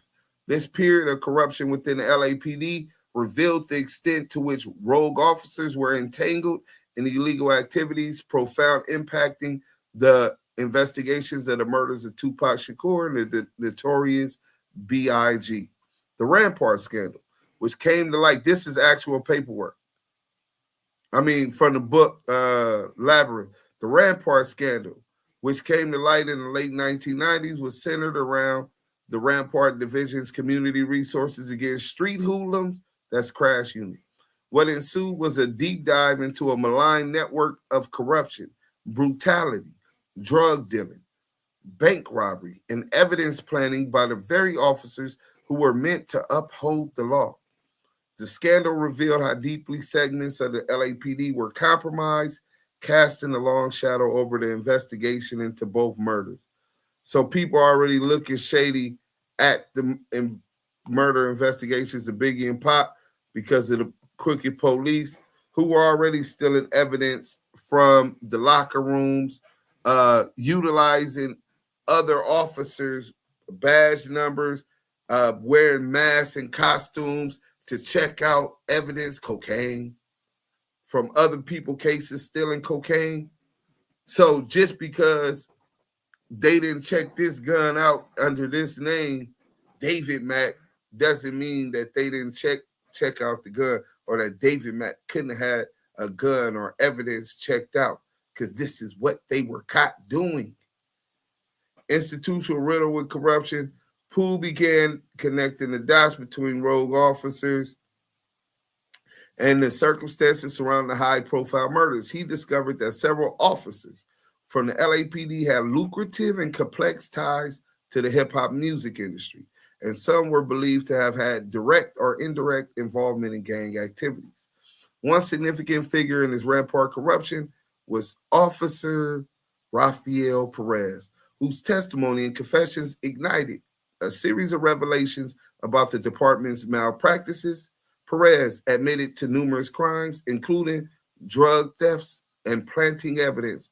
As Poole dug deeper, he unearthed connections between Perez and other officers, including David Mack, who was connected to the bank robbery and had potential ties to Death Row Records, a music label with close ties to Tupac Shakur.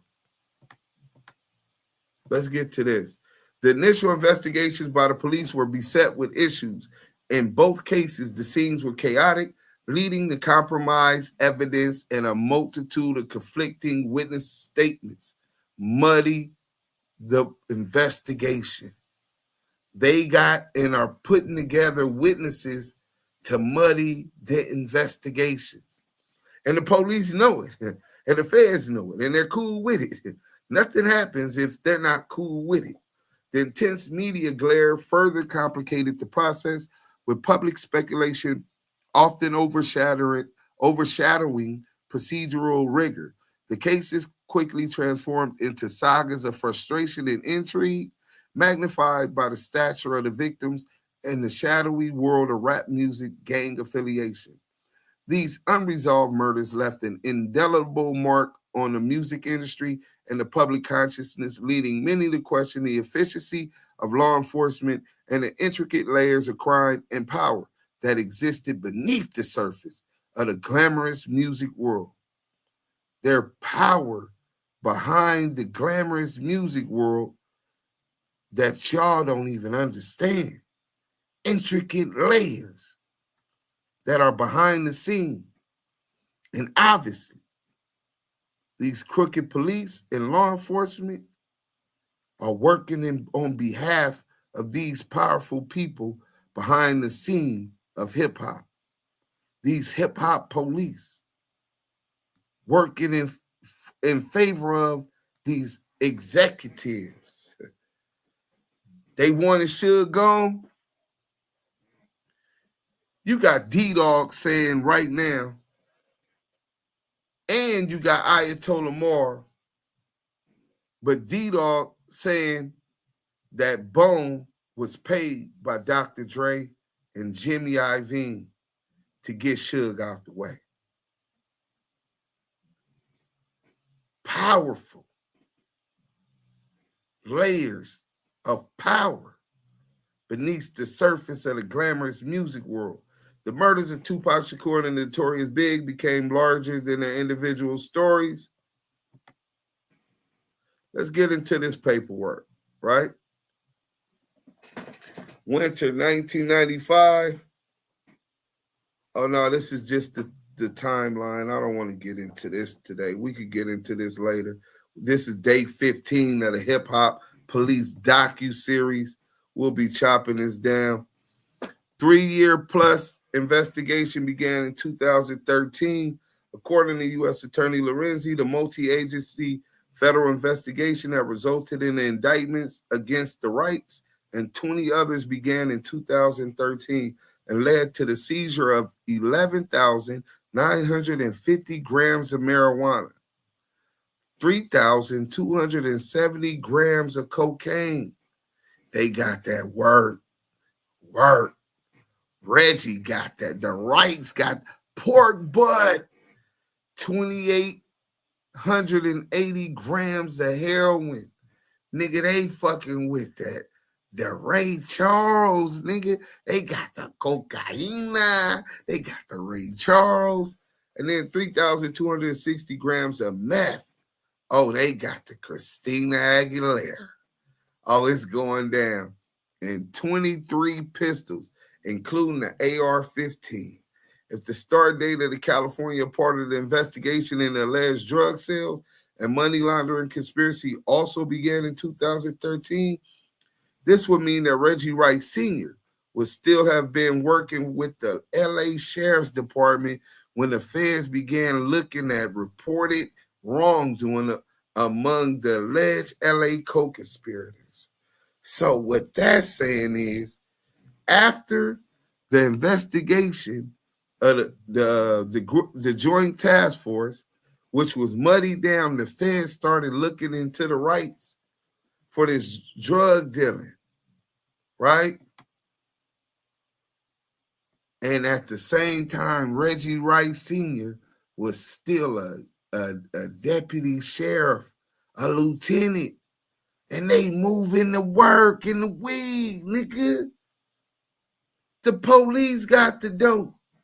The snitches, the niggas that's balling right now with the sack, 9 times out of 10, they get the police giving them the dope. Why y'all think I let it go, man? Y'all can have that. We go figure it out. In that case, investigated by the Bureau, ATF, U.S. Postal Inspection, DEA, Office Narcotics, Bartlett Department, West Tennessee Drug Task Force. Nasty work. Check this out. This is on Google.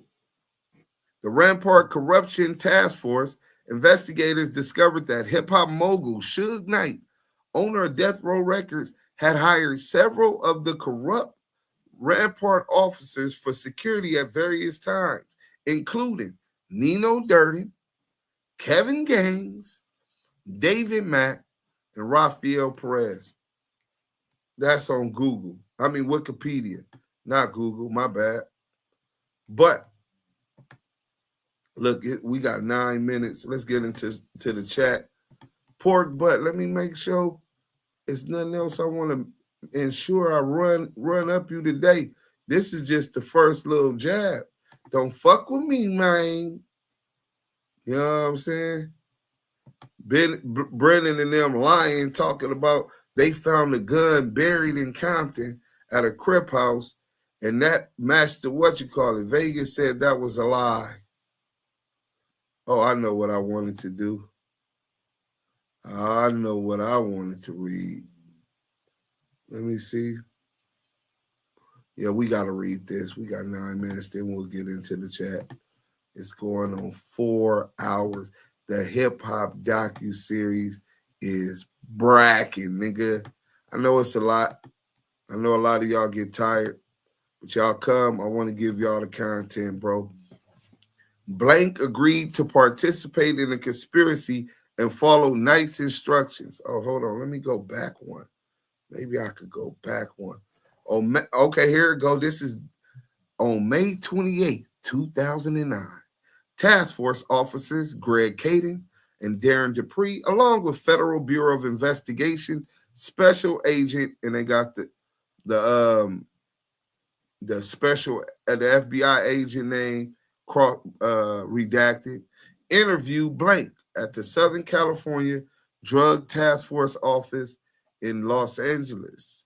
Okay, so this was probably at the one CS2 back when say he went to the 64th floor on Wilshire, and they interviewed somebody. We all know this person as Tanisha Swan. Special Agent Blank had asked Blank to allow law enforcement personnel to interview her about her knowledge of the 1997 murder of Christopher Wallace.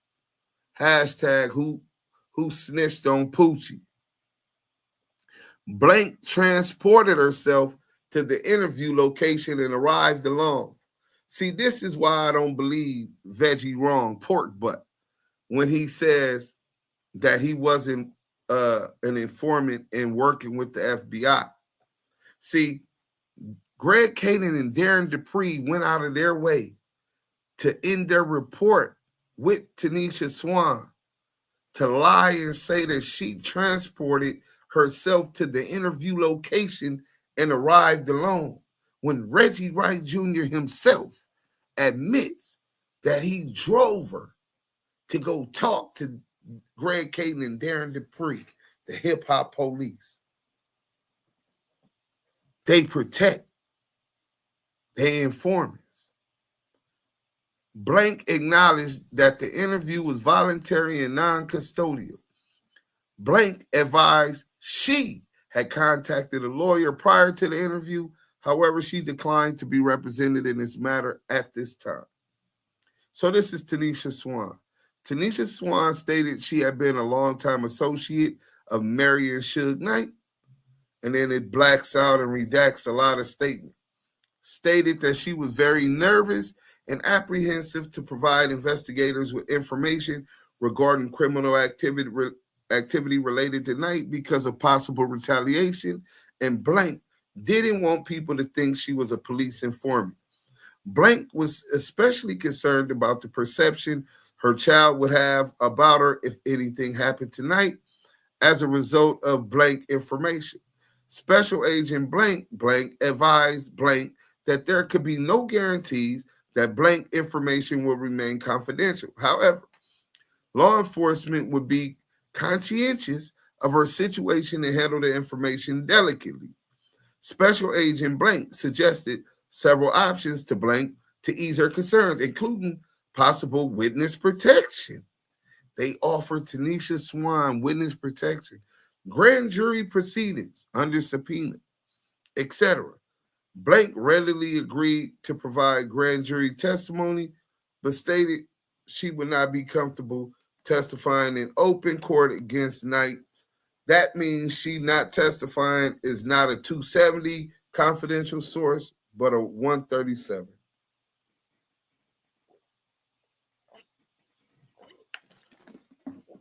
I had to wet my whistle.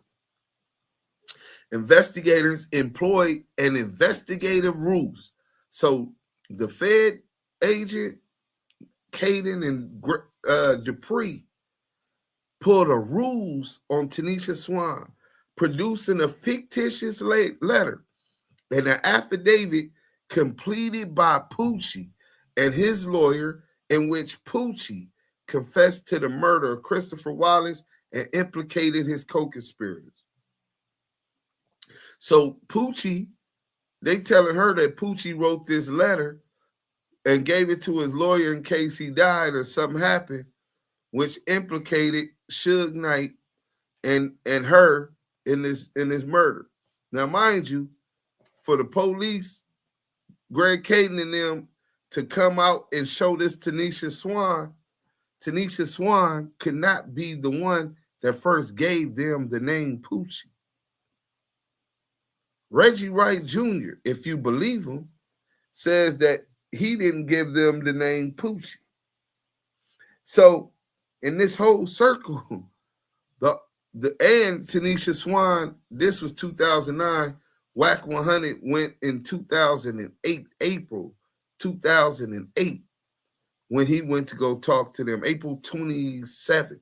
25th, they raided his house. The 27th, he went to the 64th floor. Well, it don't got 64th floor. It got 17, but he said he went to the top floor to meet with them, right? Hit that like button. Show some respect. Go ahead and subscribe if you haven't already subscribed, and turn on them notifications so you don't miss the content. So they pulled this rules saying that Poochie told her all of the shit. Blank agreed to participate, Tanisha Swan, in the conspiracy and followed Suge Knight's instructions. Basically, they said Suge told her on the visit, and you know where this is coming from. Y'all know where this story is coming from. The Orca. The Orca. He drove her up there, right? And she contacted Bolton on the phone and arranged a meeting. Blank informed Bolton that Wallace would be at Peterson Auto Museum in Los Angeles on March 9th, 1997. So she said she got the drop and told Poochie that Biggie would be at the Peterson Auto Museum on March 9th, 1997, and that Suge wanted him knocked down. On the night of March 9th, 1997, Tanisha Swan went to the Peterson Auto Museum. However, Tanisha Swan claims she left the location prior to the murder. Several weeks after the incident, Bolton contacted Tanisha Swan and requested compensation for the murder. Blank returned to the jail and informed Suge Knight. Tanisha Swan says she went to go visit Suge and informed him. Knight told her arrangements would be made to have the money deposited into her account within a week or so. Tanisha Swan withdrew approximately $9,000 cash and delivered the money to Bolton. Several weeks later, Bolton contacted Blank and requested more money, explaining that he needed to get out of town for a while. Blank again visited Knight and Tanisha Swan informed him of Bolton's request. Knight caused additional money to be deposited into Tanisha Swan's account. Tanisha Swan then withdrew approximately $4,000 cash and delivered the money to Bolton.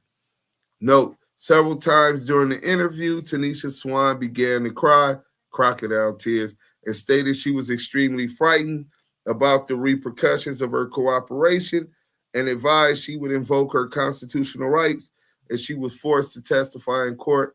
Tanisha Swan also refused to consider being a documented confidential source in furtherance of the murder investigation. So there's the fake letter that they said Poochie had signed, and they supposed to gave her this, and then she start crying and tell them the truth that Poochie did it, and that's what happened. Approximately 1 month after the fight at the Marriott, Wardell Foast, aka Poochie, came into the Cam-An recording studio. Blank, this is an informant, was at the studio with Knight and let Poochie into the studio. I thought that could have been Reggie right here. But during the visit, Knight and Poochie told Poochie to get wrapped. Poochie responded to Knight that he needed to wait until Blank, aka Blank, gets back. Poochie, Blank, aka Blank, are described as Blank as Knight's shooters. At the time, Blank, a Ludus Park gang member and leader of Knight's hit squad, was in jail. So they were supposed to do the hit. Then here go the CW was present in Las Vegas, Nevada when the shooting on Tupac happened. The CW spoke with Suge Knight sometime after the shooting. Knight told him he knew who the shooters were, but would not identify them. Knight indicated that the shooters were Compton Crips from the South Side. He didn't tell him, but he indicated. Knight said the bullets were meant for him and that there were 3 contracts out on him. Knight. So this is what Reggie doesn't want people to know. See, Reggie, you started with me. You poked at me. I poked back. When you do your Vlad shit, we gonna flame. I'm gonna say something to flame up Vlad. Let's get into these comments real quick. We gonna get down. It's 4 hours, bro. That's the cop that got Big and Pac killed. Facts, Monique. Fucking wow. 100% facts. Demon, damn. If you just joined in, please make sure you hit the like button coming in. Man, I'm going to call y'all back. Thank you, Selena. Thank you, the whole Blue Wrench mob. Salute to y'all, man, for holding us down. Salute to everybody on Clubhouse that's still on here. Okay, I see Edie and Gaddafi there. 40 Cal Gecko. This exposes police corruption on the highest levels to the feds. Man, the feds don't give a fuck. They on some real gangster shit. I think Reggie was the real goon behind Suge. Pork butt? Nah, pork butt ain't a goon. He's the orca. I'm still watching. Keep cooking, Deuce and Degante, loving it. Yep, Suge had the cops running the whole Compton PD working for him, but they turned on him to steal death row. That's a fact. Russell Poole was going in to talk about the crooked sheriff that let the shooter in at the 1 Oak after Suge got hit up and died at the meeting. You know what's crazy? They were accusing in the magazine somebody that I seen with CS2 back on No Jumper of being that person. Let's go. He was talking about how he should sue the Rolling Stone or something. It's a lot of those stories out there. I'm not in the conspiracy, but I believe everyone on No Jumper are informant. And remember, a public defender won't get you shit but a life sentence. Yeah, Wack with his glasses. I used to want to be a rapper like a motherfucker, man. Hip-Hop Police would have took me down before my first album even dropped, more than likely, bro. Put that money, they would have made sure you had to blow up first so they could steal your money. They already steal your money, but they want to steal it all. Taxes should be optional, especially property taxes after you buy a house or some land outright. Don't forget about what happened to Eazy-E. Oh, yeah, the JDL was trying to extort Eazy-E, the same JDL that were trying to extort Tupac Shakur. But not only was the JDL trying to extort Tupac Shakur, so was Haitian Jack, an informant. So was alleged informant. So was Jimmy Henchman, informant. His relative Prize and the Fugees. That's why Pac was on the Fugees like that. He already knew that they was informants. And they were trying to sign them to their management company. Did the feds have them and sick them on Pac from the get-go? Or was it the hip-hop police at the behest of Interscope and Jimmy Iovine? Were they really trying to knock them down in that elevator? Let's get them likes up. Damu and Kiwe Conversation. East Luston, GB got them over there. Veggie Radio. A salute to East London across the Lipan. Mexican George was cool as fuck. He used to always be at the Numero Uno on San Pedro on the east side. Mike B, I remember him, San Pedro in Manchester. I've been waiting to hear Wack say the sheriff that said he was the only one arrested was clout chasing off his name. Yeah, Detective Michael Coet. Listen, bro, I don't care what he said at that point. Police ain't gonna lie about arresting you. And then they try to dumb it down and say, oh no, he was detained. It's a difference between detained and arrested, bro. And after that, they talked about him having getting caught with his girl pistols in his wife's house, an ex-felon. Then they told him he was on wiretap. This is 2 days later. That nigga had to bail out. They arrested him, bro. Y'all official. Oh, okay, just checking on you, homie. They was gonna hit him with the heart attack gun. They was gonna bend him, spin him, and go up in him. I don't know what that's about. MF rocking like, yeah, until they get used and off once a mouse grew up to be a rat. Yeah, that's a fact. That's a good question. Oh, okay. Hey, but who snitched on Poochie? Hashtag Hip-Hop Police. Hashtag Docu-Series. Ain't no pork on my thing. LAPD covered up Biggs killing. Rampart cops and Amir Muhammad ran that play. Deuce, you been cooking like Sunday at grandma's house. All roads lead to Reggie. This is wild. That's why I said I don't believe a jury unless they manufacture a jury all against him and his lawyer dumb truck him on purpose because he's the fall guy. But I believe Reggie is the fall guy. I don't believe that Reggie really orchestrated this one. I believe some people higher than him. You understand what I'm saying? And he was in it. I don't believe Suge had nothing to do with that part. I don't. I might be wrong. I don't have all the answers. And I'm not here to investigate and put nobody in jail. But I don't believe, unless these niggas open their mouth, I don't believe Pork Butt or Keef D or anybody else could be get a unanimous decision on who unalived Pop. It's too many strong theories. And it can lean either way. That's a preponderance of evidence standard. That's civil. But as far as criminal, beyond a reasonable doubt, and that's what you need for first degree murder, no murder weapon, it's too much doubt.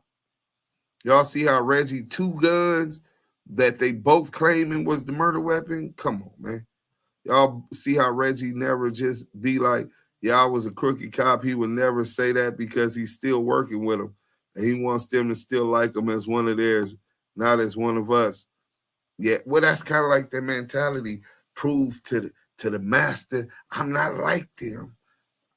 I'm different. I'm like you. You know, subservient to the slave beast. Facts, Mike.